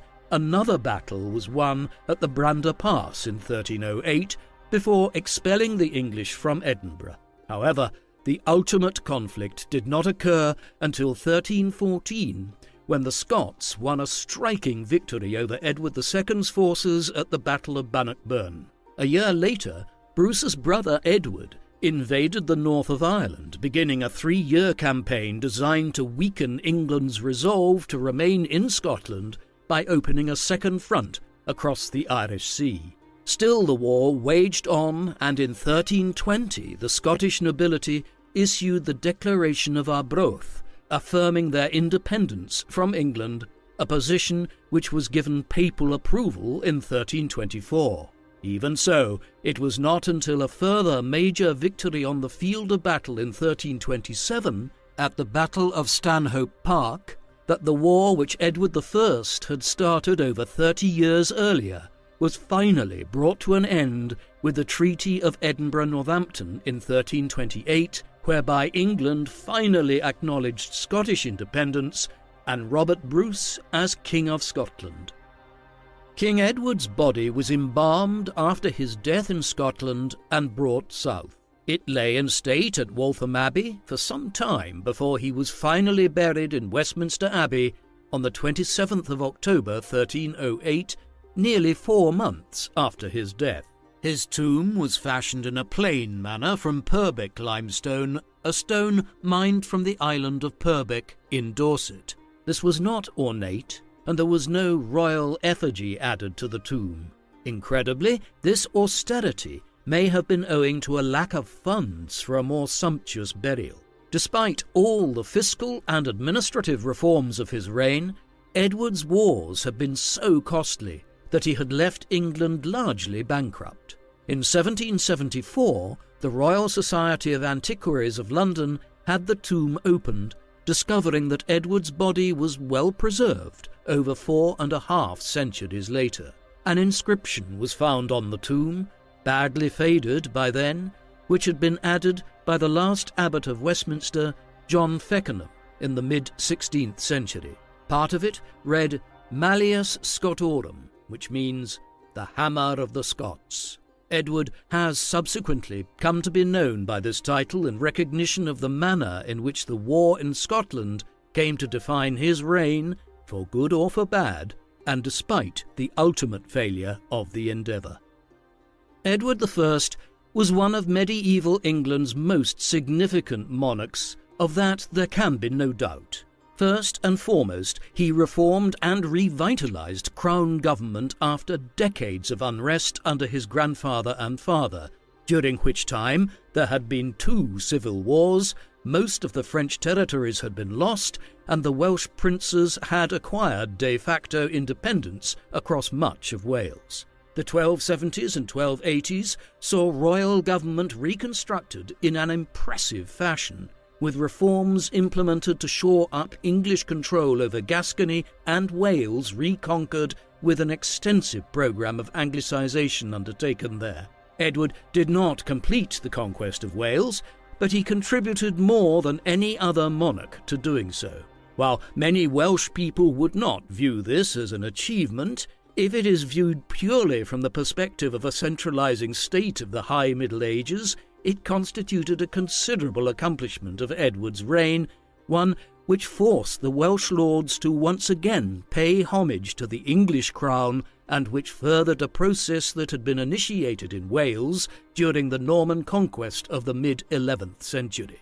At home, although he was not really an administrator himself, Edward appointed a number of capable individuals to senior ministerial positions, and these oversaw a programme of reform which reformed English land law, the collection of taxes, and various other measures which strengthened the English fiscal and administrative state and made it capable of waging the wars of the second half of Edward's reign. However, the problems of Edward's reign began to mount in the 1290s. From 1292, when he supported John Balliol's claim to the Scottish throne as a subject monarch, he was increasingly determined to bring Scotland under English rule. As with Wales, this must be viewed from the perspective of the late 13th century. Edward did not overtly perceive of himself as conquering a foreign nation. Rather, it was his view that he was reasserting a form of English rule in Scotland that had first been instituted under William the Conqueror and William II. Although it had lapsed in the intervening period to a considerable extent, he viewed the opportunity presented by the succession crisis there in 1290 as one through which he could force the Scottish lords to once again pay homage to him as their liege lord. However, matters became more complicated in 1294, when he became embroiled in a war with France, which presaged the 100 Years' War initiated under his grandson 40 years later. Edward's fleeting efforts in this respect proved enormously costly and yielded zero benefits to either him or the French. But it was in Scotland that things really turned sour.